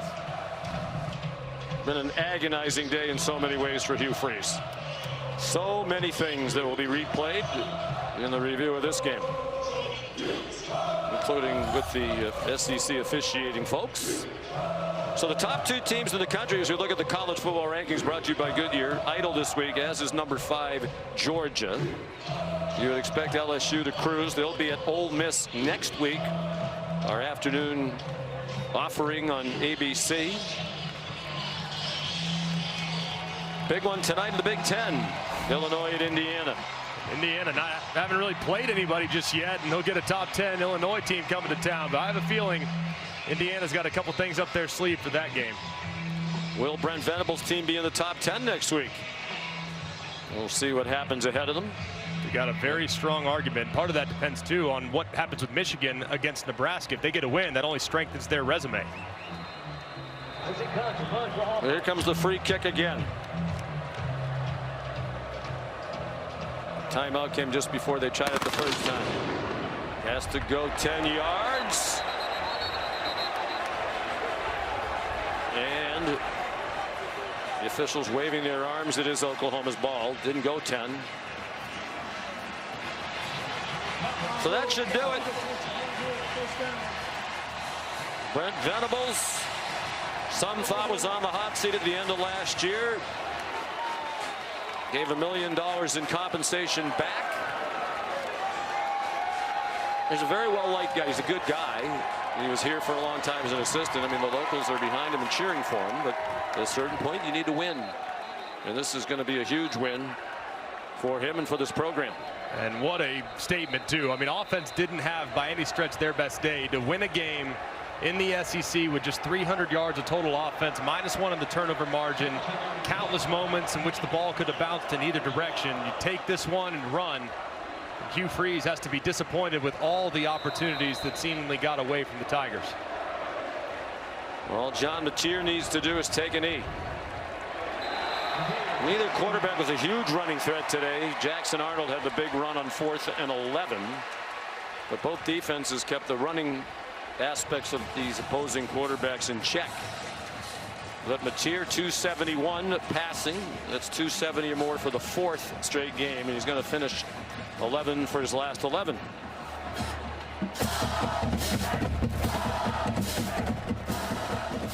And perhaps we should note that safety was important to some. Significant for many. As the game went off with Oklahoma as a 6.5-point favorite. And they win by 7 with those late 2 points. Jackson Arnold, in my opinion, Greg, valiant in defeat. And under tough circumstances, coming back to a place where it didn't go well for him and where he was booed when he took the field today. I think he played really hard, and there were some mistakes made for sure. Love to see him take a few less sacks, get the ball out a little quicker, man. But, man, he answered a lot of questions today about his toughness and should feel good about the effort. Here's Molly with John Mateer. John, your 5th rushing touchdown of the season puts you guys ahead. What was your mentality in the moments that mattered most tonight? Yeah, we didn't have a choice there. We didn't put ourselves in the best position, but we got it done, and that's what it's all about, coming together in the 4th quarter. That's what we train for. So. Your defense with 10 sacks today. That sets a school record. What is it like watching that group from the sideline? I mean, it's real fun to watch from the sideline, but it's not very fun to practice against. So we go against it all the time. That's an amazing group. They work so hard, and they deserve every bit of it. You told us that you embrace the pressure and the expectations. How has this group elevated you to be able to rise to those expectations? I mean, they all hold me accountable, and we all hold each other accountable, and we know what's going to happen in the end because we believe in each other. So that's the most fun part. Congrats on the win. Thank you. Thank you. John. An impressive young man on and off the field. Enjoyed our visit with him. All the intangibles that make him a very popular team leader. Chosen as one of their captains, even though he just arrived in January. The Sooners are 4-0. Stay tuned for Florida and Miami. Oklahoma wins 24-17. Let's send you to the studio. Here's Kevin. Thank you for watching this presentation of the Southeastern Conference on ABC.